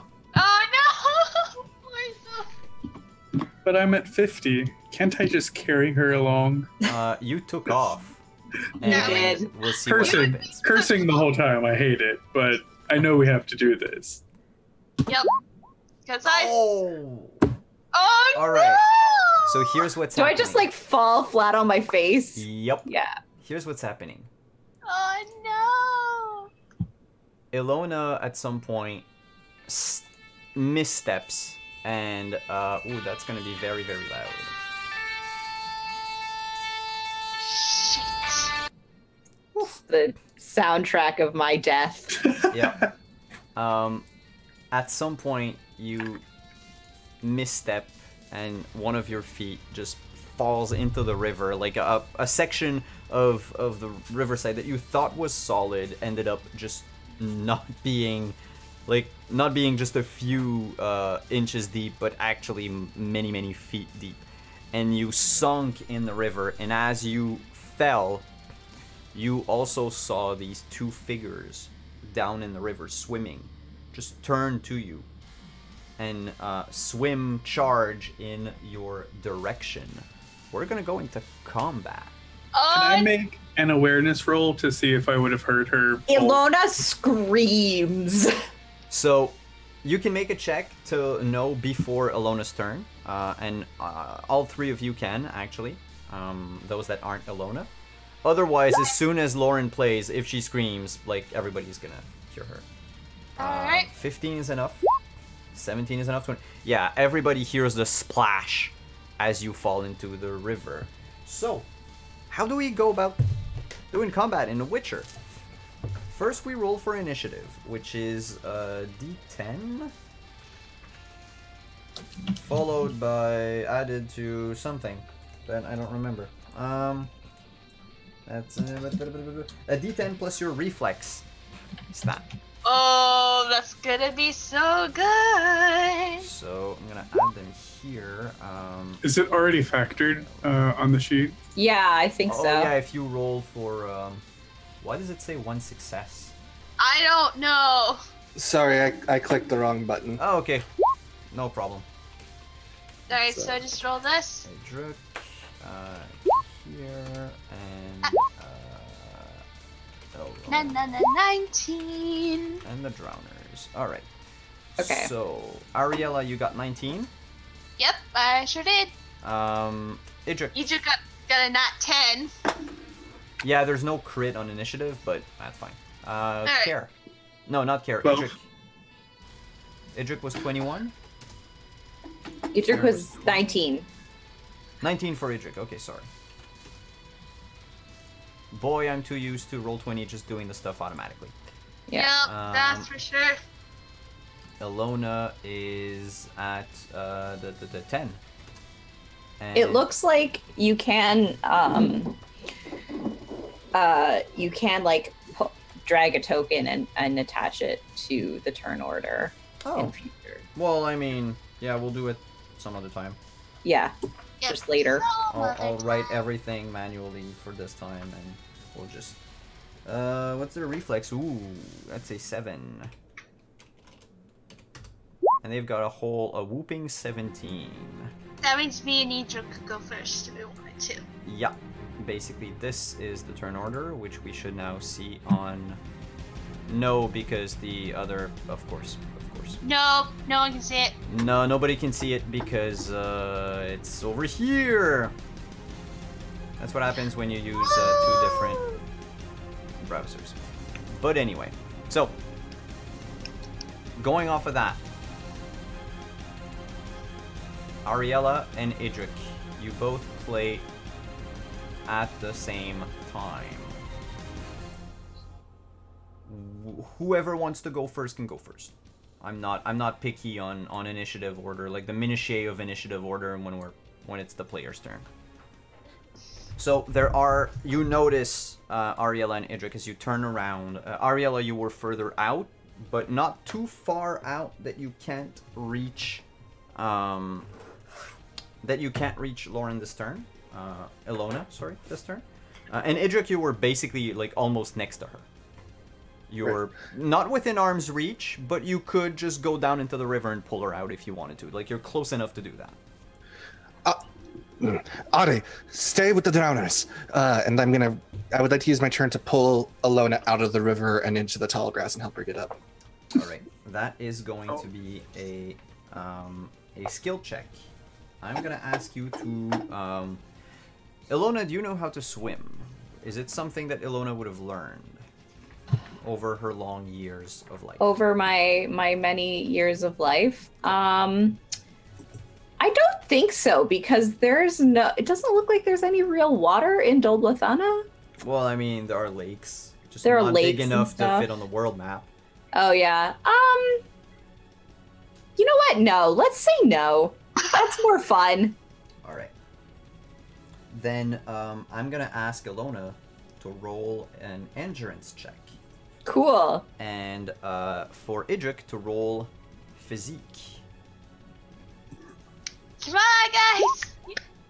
Yay! Alright. Ilona, you managed to not try to drown Idric as he pulls you closer to the riverbank. And out of the water. It was hard to pull her out, especially since you've got water all the way up to like your thighs at this point, Idric. But you got her out of there. I'm going to remove from both of you. You're going to take 3 points of stamina damage from this. So not enough to lose hit points, but it's enough to tire you out a bit more. And that would be Ariella's turn. So you heard Idric, you heard him say, stay with the drowners. What do you do?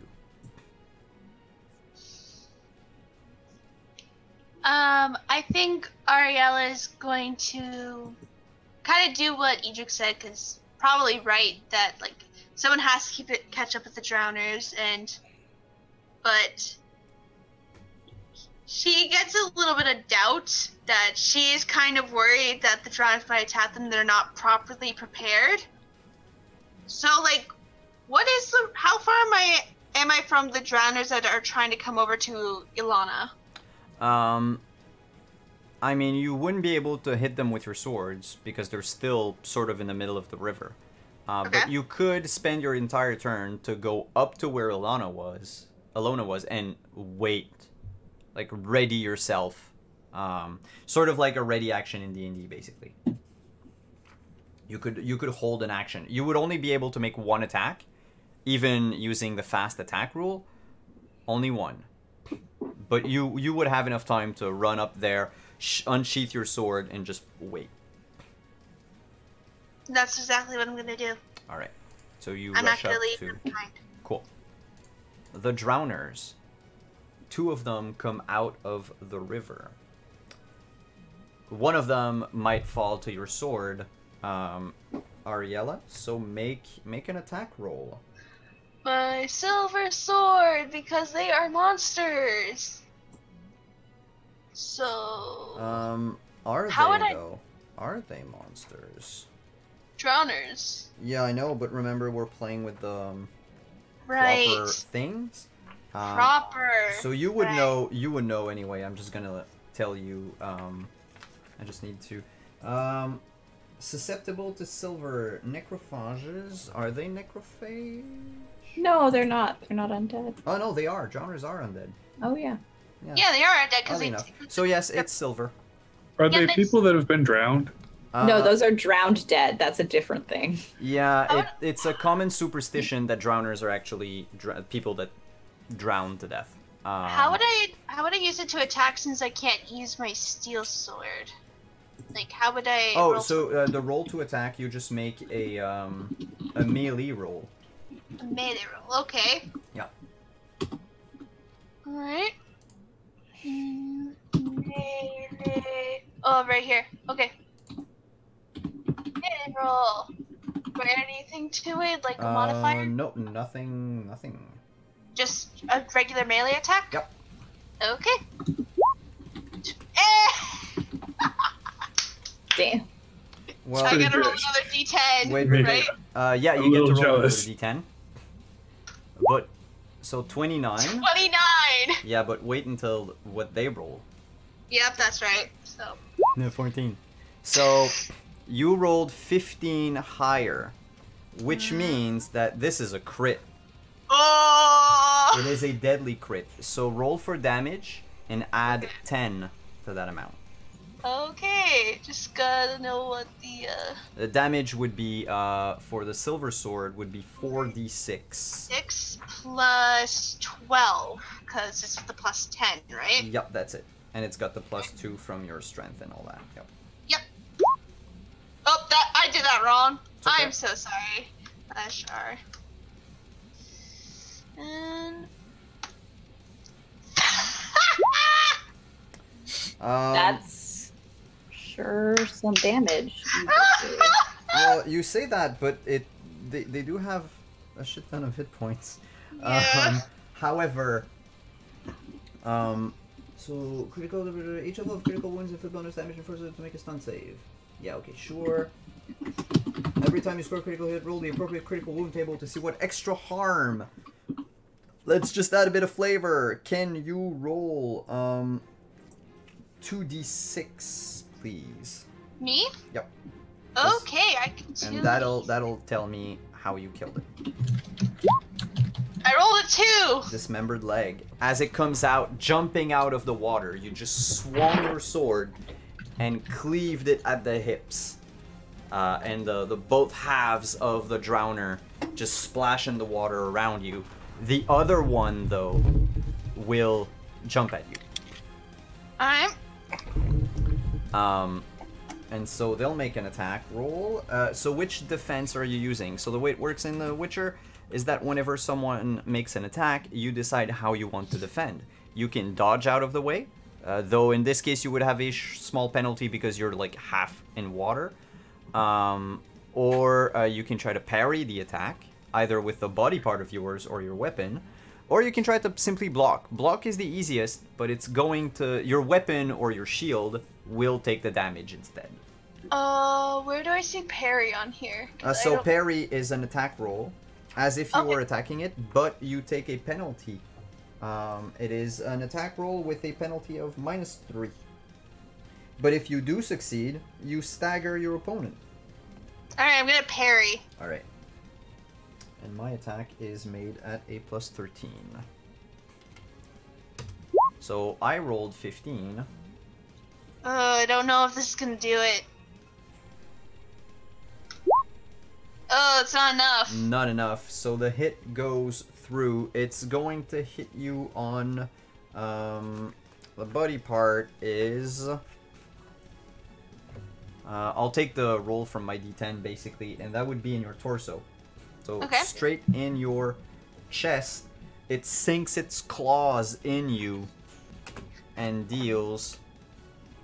Does armor not, like, do anything? Armor reduces the damage. Okay. So if Ariella, you're wearing armor. Yeah, I am your wearing Gambazon, armor. so you would take 10 points of damage. Ow! But you have armor. Yep. So what's your stopping power on that armor? 8. 8? So you only take 2 points of damage. It barely, like, you barely felt the stung through the Gambazon. You're gonna pay for this. It's like a cat scratching at you. Yep. Kahir, you notice as you were running after the 2 other drowners that 2 more drowners were waiting either in ambush or were waiting for the return of the other drowners, and they jump out of their hidey hole, but that's their whole turn.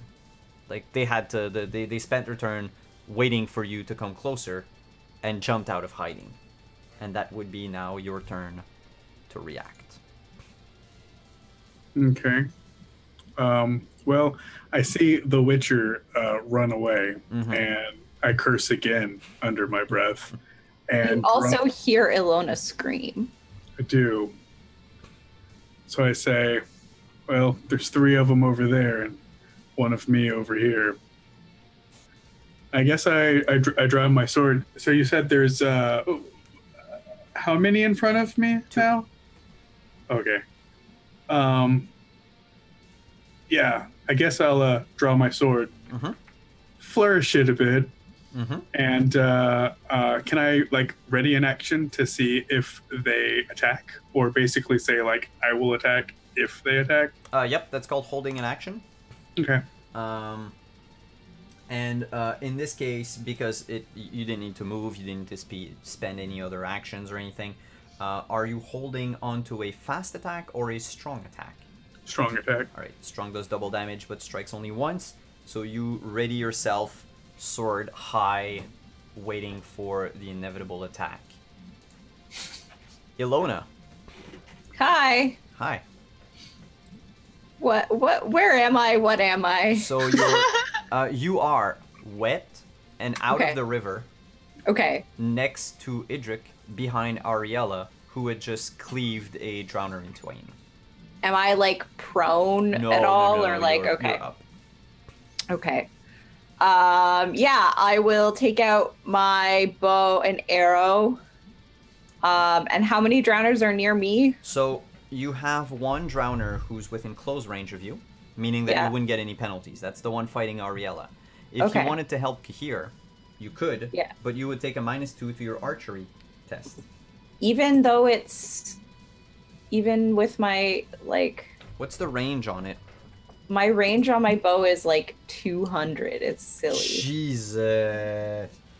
Okay. I spent all my money on it. What's a quarter of 200? 50? Yeah, you're within you don't have any penalties for anyone. You sniper, you. Wait, where is the weapon? Yeah. I think if I see, because I think she'd look around for Kahir. And so seeing that there's 3 drowners, or like there's a whole bunch of drowners near him, she's just gonna, shoot an arrow. All right. You. So what do I do? All right. Do you want to shoot for a specific body part, or basically shooting for a specific body part? What it does, especially to monsters such as them, they don't have like armor anywhere. But let's say you were to land a headshot because you wanted to, you would deal triple damage. Okay, yeah, I'll try and shoot it in the head. But you're gonna take a -6. Oh no, God. Yeah. Or no. if you want, you can just say, I attack them, and then it doesn't matter where your shot lands, it's gonna deal the regular damage. Okay, let's just do that one. Alright. I'm not that good at things. So that creature can it actually dodge arrows? Is it too So I dumb? roll archery You then? roll archery. At disadvantage. Does No. No, it Nope, doesn't. no penalties. No. I'm sorry. I was saying the drowner dodges at disadvantage. Yeah, probably. And that's what You guys I ever wanted tried to dodge an arrow before? Yeah, normally it's That's I pretty did so good! Yay! Look at me. it would actually need to throw itself down into the river, which it's going to try to do. But if it does, it ends up being out of the river and out of the way to attack Care next turn. It's just So like either way, it's literally flinging itself down into the river. Okay, well, I rolled a 20. Oh! So, would you like to spend a luck point and succeed? Yeah, I would, because I'm super lucky, so... And there you go. So that's a success. It's not a crit, but it's a success. So you can roll for damage. Okay. Hey! I did it. I did something. So 10 points of damage to the... I'm gonna need to put that here. To the Drowner. You notice that, especially against Drowners, your arrows don't have the same penetration as they normally have on humans or humanoids. But it did not like taking that arrow. You could feel the shock as it just jolted back a step. And if I have any movement, I'm going to try and get as far away from the water as possible. You're an elf, though, right? Well, I don't know why I'm asking you that question. Yeah, but, I am. You can actually fire a Certainly second an arrow for free. What? Really? Elves can fire 2 per round. Yeah. I don't remember that part. I didn't write it all. Okay. Yeah, it's sure. in I remember that now. yeah, it's marksman +2 to archery, and you can string a bow without taking an action. Oh, yeah.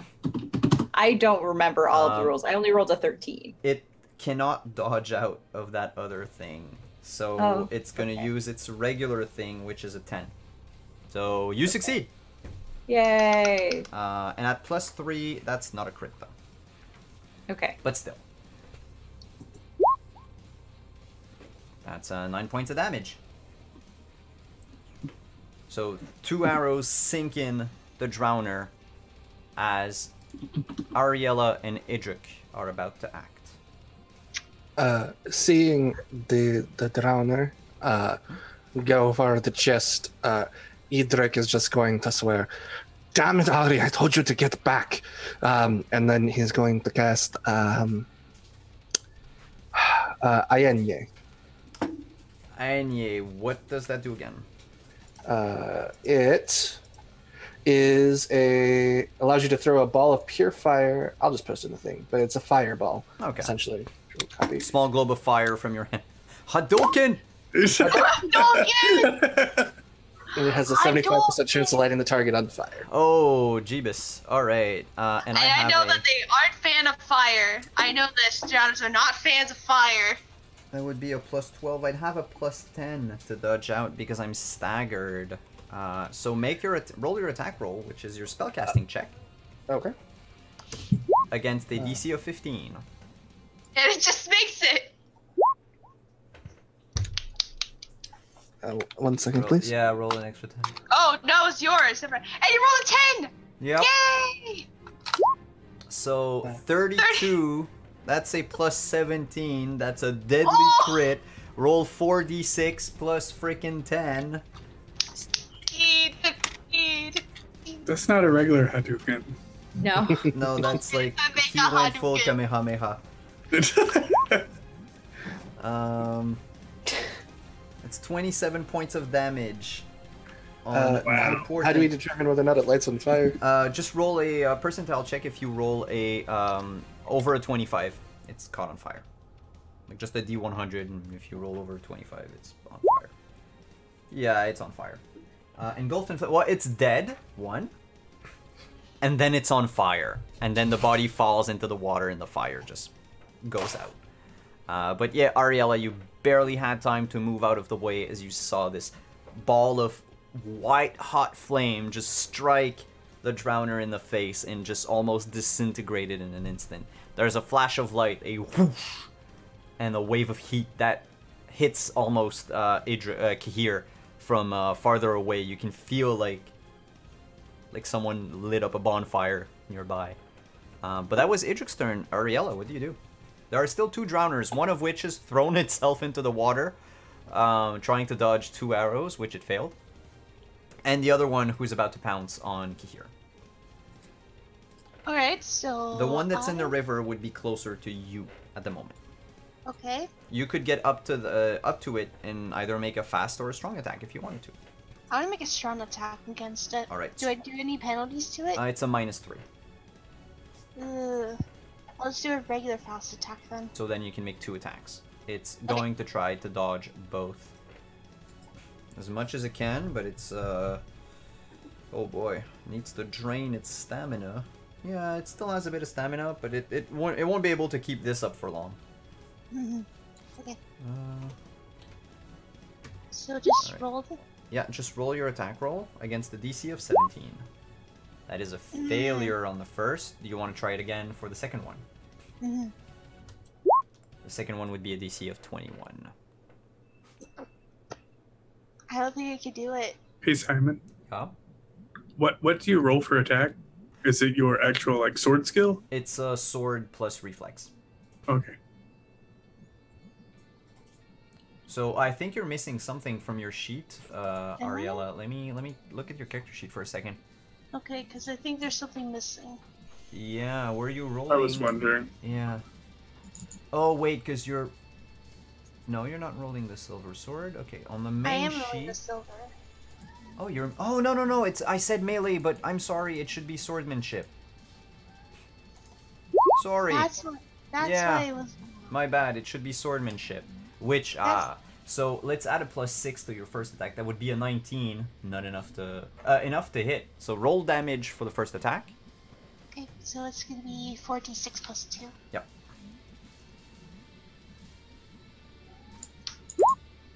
17. That's enough to kill it. It already took damage from 2 arrows. The other drowner goes down. There's the drowner that was poised to strike at Kahir leaps out because it, was too much into the moment of leaping and regrets its action as it sees its fellow being cut down in the river, but will still try to go for Kahir's throat, though, Steven, you had readied an action. Right. You said a strong attack, right? Yes. So... Can I also call a shot for the head? Yes, you can. Absolutely. That would put you at a -9 total. I'm feeling lucky. Feeling Let's see what lucky? happens. All right. I can't use a defense because I'm actually attacking at the same time. So it's a stat. Basically, the armor class of anyone, like if they can't defend, is always a 10. So as long as you beat a 10, you're good. No. Do you want You to have use luck, a point of though. luck? Yeah, I'll burn a point of luck. I mean, they come back every session, guys. Right. So you barely make contact. Oh, jeez. How much? Wait. That's a headshot strong attack. So that's a... Wait, strong attack doubles the damage. So roll for damage, double that, and then triple that. 26 doubled to 52. and then tripled to 156. So there's just not a drowner left, is what you're saying. Divided by half, because he's not wielding a silver sword. Still, you would have skewered 3 drowners back to back with this. So imagine what happens is he's a little too cocky, and like he's waiting a little bit too long, and the drowner gets just a little too close, and he has to like react more out of like instinct than skill. But he's able to step to the side and just takes its head off, and oh yeah, the head just explodes like a ripe watermelon. The body just splashes into the water. You can still hear the footsteps, the splashing footsteps of the other 2 drowners that are still running away from you in fear now more than anything. Can all of you remove 3 points of stamina from your stamina pool? When does that start becoming a problem? When it reaches 0. Okay. So basically, you can use in combat, you can use 3 points of stamina to take an extra action during your turn, whatever it is. It could be an attack, though it would be a single attack, like regular, just or it could be like a skill or a move action or a, you know, anything that you'd like to do. That being said, there are other ways things that are going to drain your stamina, like casting a spell, for example. Though with the amount of magical baubles that Idrik has on his person, I don't think casting Ayen or Hadoken, how'd you call it? Henya? Wait. Enya? Yeah, you cast the Enya spell. Enya. It's the music that starts playing when someone gets disintegrated by your fireball. I think that's what's I spent extra time in magic school for that one. To make sure. But yeah, so if your stamina ever reaches 0, oh yeah, you can also you need to burn 1 point of stamina each turn if you want to make more than 1 defensive maneuvers. So like if you're attacked by 3 different creatures and you want to dodge them all, the first one is free, but then that's -1, that's -2, etc, etc, etc. Each attack. So if they each make 2 attacks, you would have to spend, 5 points of stamina, and it becomes a problem. Once you're at 0 stam, you cannot defend against anything. You're just too tired. And generally, roleplay speaking, you're exhausted. You can always take the recovery action in combat to regain a number of stamina points equal to your recovery stat. And, oddly enough, at the end of combat, you can take the recovery action once if you want. That would be like a once per day thing, like a type of short rest. If you wanted to take like a few minutes right now to catch your breath and everything. But we still have drowners to chase. Yeah. Yeah. So which Idrik is already running towards them. Right. I think Ariel is gonna go over to Elam and say, "You gonna be okay?" Yes, I'm terribly sorry. I'll watch where I'm going. All right, let's go catch up. And she'll start running off to chase after those drowners. Kihir waits for Ilona to catch up before he continues. All right. You make your way to that abandoned pier, and you can hear the noises, the sounds of drinking and merrymaking coming from Benek. But that's not what interests you right now. As you creep closer to the pier, you notice the ripple in the water. The dead chicken has been left discarded near the riverbank, and the 2 drowners made their way deeper into the water. You can, if you want, dive down into the water and try to pursue them. But I'll warn you right away, fighting underwater for humans is sort of dangerous. Sort of very dangerous. Ilona will try and shoot at the drowners to like draw whatever is out. Sure. You want to make a single or two? You want to fire 1 or 2 arrows? I'll fire 2 arrows. All right. Both It's at the same free. one? Yeah, both at the same? Or 1 each? Let's do 1 each. All right. They're unaware that you're firing at them. So you Okay. have a +5 Oh, wow. to your attack. The first one hits because they're not defending. They don't know you're there at all. They have no idea what's about to happen to them. So that's a +10. That's a crit on the first one. Okay. A crit that's gonna add an extra 5 points to your damage. Okay. So 21. All right, and what about the second one? Oh, and Do I also get a +5? Yeah, you're right. gonna get a +5, but give me just a quick second. I'm gonna ask you to roll 2d6 Oh, because okay. something else might come up. That was my hope. Just in case. Yeah, actually, you shot it across the knee and broke its You mean kneecap. it took an arrow to the knee and its adventuring days are over? How do I kick someone from Zoom? Ah, So, I guess it won't be sleeping with the fishes anymore. it's pun night in Benek, ladies and gentlemen. So you shot it. It actually is going to resurface because of that. It can't swim. It was trying to dive deeper, and just because of that one hit, drowners are amphibious, but there's a limit. So the shock and the surprise just made it like reach out for the open air. And if anybody else has a ranged attack, they can probably target this one and make an attack for the second one. Not going to throw my sword. All right, Idrik, you can make your attack after Lona's done with the other one. That's also a crit, +5 to damage. I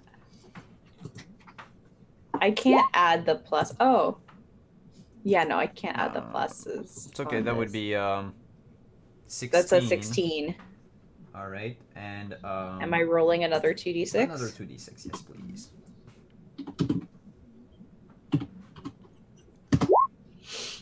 Five. This one actually doesn't resurface. You lost your arrow. It went deep into the river. You saw a bunch of Oh bubbles. god, coming I out. haven't been keeping track of my arrows. 4. I'm gonna 4 arrows 4. missing. Thank you. So the other creature didn't resurface, but you saw a bunch of bubbles coming out of the water. So you're pretty sure you hit something. Idrik, there's one splashing drowner. Yes. Yes, I will target it with another item, yeah. 19 there. That is a hit. That is a it knows you're there, but it still is a crit despite everything. So you can add a +3 to your damage.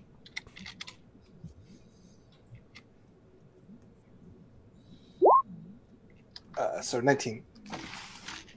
There's a fire, and then it's quickly put out as the drowner drowns. So there is one survivor who is probably so deep in the river. Like the farther out into the river you go, the deeper it goes, and you can't see, even for those of you who are more accustomed to the darkness, you can't see the bottom of it. It's mucky water, but it's deep enough for people to fish. So it's probably deeper. Well, even Alona, you know, when you were dragged into the water earlier, that even from like, you know, a few feet after the bank, it seems to drop down. Might not be such a good idea to swim after it. Yeah. I agree. Shit. So, do we think that this is their base of operations? It's possible, yes. Definitely looks like they were coming towards here, so it is a possibility. But then where is the Alpha? Probably deeper within.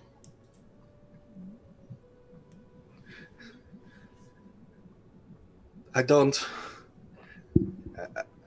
want to sound like this stupid one, but who feels like swimming? And as you say this, you hear a voice coming from the direction of the village. Says, "Oi, you lot! What are you doing out here at night? It's dangerous. There are drowners about." Yes, we found that out. Ilona's like shivering. There's two men that came out of the tavern, and they motioned for you to come towards them, and they're like, "Don't stand near the river. It's dangerous." Ilona will go over to them. Right. Put her bow away. You I go over. turn to them, wipe the gook off my sword, sheath it, and follow Ilona. All right. What about Ariella and Idric? Just cut. She'll look over to Idruk and she'll just whisper to him, "It's better if we handle this in the daytime. It's not safe at night." And she'll go into the direction of the village. Fair enough. Idric will just backtrack very shortly, and will like grab just like a brief trophy from one of the drowners that's on the shore. Preferably a head, but he'll settle for like a webbed hand or claw or something. That's actually a thing when you can loot monsters to get body parts, because we're playing in a game where you make stuff out of body parts. Yep, I didn't think of that because we were in a rush. I know. but Should be a it's- head over there. 'Cause actually, you can grab real quick, Idric. You grab a drowner tongue. You know that these are used in various alchemical recipes and maybe even some spell components. It's slimy and disgusting. It's like a huge slug. Okay, yeah. I grab I'll grab that drowner tongue, and then I'll take the remains of the head that Kahir chopped off, so that way I can just show it to the villagers. Like, yeah, we know. There's as proof that we've been hunting. It's just like anything that's been broken, like a broken vase. When you put it together, there's like a piece missing. Like there's a sliver of the skull that just simply disappeared. And you enter the tavern. Ilona's like looks visibly upset, like she's run ahead of everybody else, and she's like looks visibly upset. She's, they attacked me. The people in town, in the tavern, look at you, and since you entered the first before everybody else, they say, "Who? The people outside?"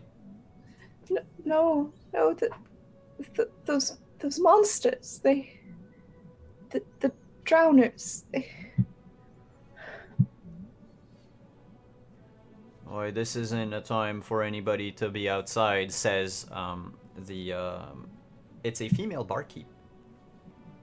And she says, "It's not a time for anybody to be outside. Even the pointy ears like you. You'll have a place at my tavern. Come. Sit closer to the fire. Warm your bones." And when everybody else comes in, she says the same thing. Like, come in. Dry yourself by the fire. And tell us, what were you doing outside? And because it's 11 o'clock. As the camera pans out outside of the inn as you're drying yourself and about to tell your story of what's going on, somewhere deep inside a cave, the shadow of a hooked creature is putting the skull of a pig onto a mound of bones and whispering dark, malevolent words into the nether, cackling as it does so. And the camera pulls out of that cave somewhere in the area. And then we see Oxenfurt in the distance. Roll credits. And that's it for session 1. That's it for episode 1. Yay! Cool. I hope y'all liked it. It was a bit tutorial-y. I loved it. No, it was great. I loved it. And wow, I can't wait for the next one, actually. I'm sad it's bi-weekly. Bi-weekly for now. So let's just go around, do outros. Where can people find you in the meantime until these other 2 weeks? And we'll go around the opposite order, so we'll start with Manny. Hi, I'm Manny, aka Bag of Snails, and this is my puppo, Nova. He likes to be held during streams, so you'll probably see him in the coming weeks. You can find me on either at Twitch. You can post links in chat, by the way. Oh, okay. Then I will post them afterwards. But I will. It's hard to type with one hand. But you can find me here on Twitch at Bagosnails, or you can find me on Twitter at bag_of_snails. Wednesdays I DM a game of Scion Heroes, first edition, with the couple of the folks over at the Phantom Royal booth, where they are totally not villains. Totally not villains. And then in October, starting on also on Wednesdays, there will be I'll be in Elanond RPG's From Ashes game. Then on Thursdays, I'm at the Phantom Roll booth for Ballad of the Garbage People, a Star Wars story. Then Fridays, I'm here. But Sundays, I'm over on Laura Lania's channel, and for Path of the Demon Lord with Pro Restarter. Yep. Cool.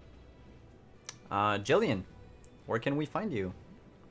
Hey guys, my name is Jillian. I'm known as G for Gaming X on Twitter. I'm known as G for Gaming on Twitch. You can follow me on those two social things there. And on Tuesdays, I'm on the RPG Lab for the Inquisition campaign, which is really cool. On Thursdays, I'm on Brands Balrathi's channel for our City of Mist campaign. And actually tomorrow, from noon to 4 p.m. EST, I will be helping out with the Welcome to the Party RPGs for their charity channel. I'm joining them for their Mouse Guard campaign. That's really fun. Nice. You'll see, Mouse Guard is super fun if you've never played it before. This will be my first time. It's my favorite game of every game I've ever played. It's my favorite one. Steven actually DM'd my first Mouse Guard game ever. That's how I met these two. Yeah. Speaking of Steven, where can we find you? Hi, everybody. Bye, everybody. I'm Steven, or WolfWizard_ on Twitter. You can find me there talking about games and tacos and maybe The Witcher now. I don't know. That might be cool. I GM Burning Wheel every other Wednesday at Off the Table. And I'm also playing a werewolf on Off the Table's Table Hearts podcast game. So you can check that out at off-thetable.com. I think that's it. On Twitch, you mean? The podcast. Yeah, the podcast. Oh, I think And it's the Twitch is .tv/off_the_table. Yeah, it's off-the table. That dash versus the underscore gets me. Yeah. And Lauren.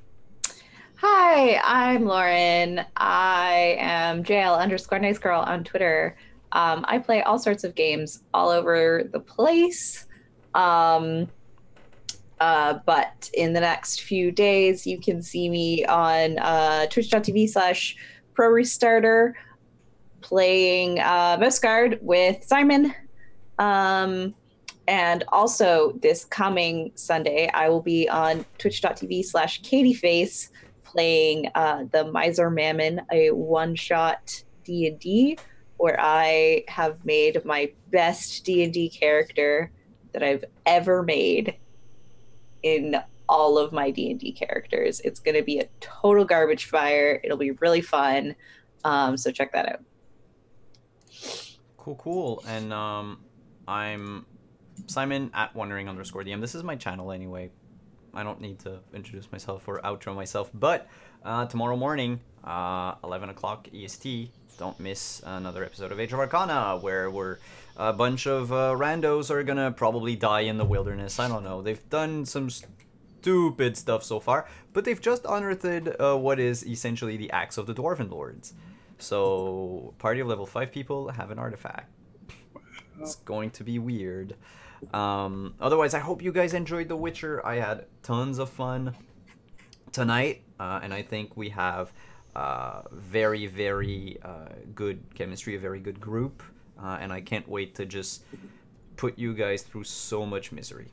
So, on that note, ciao everyone. We'll see you again in 2 weeks for episode 2. See ya. Bye.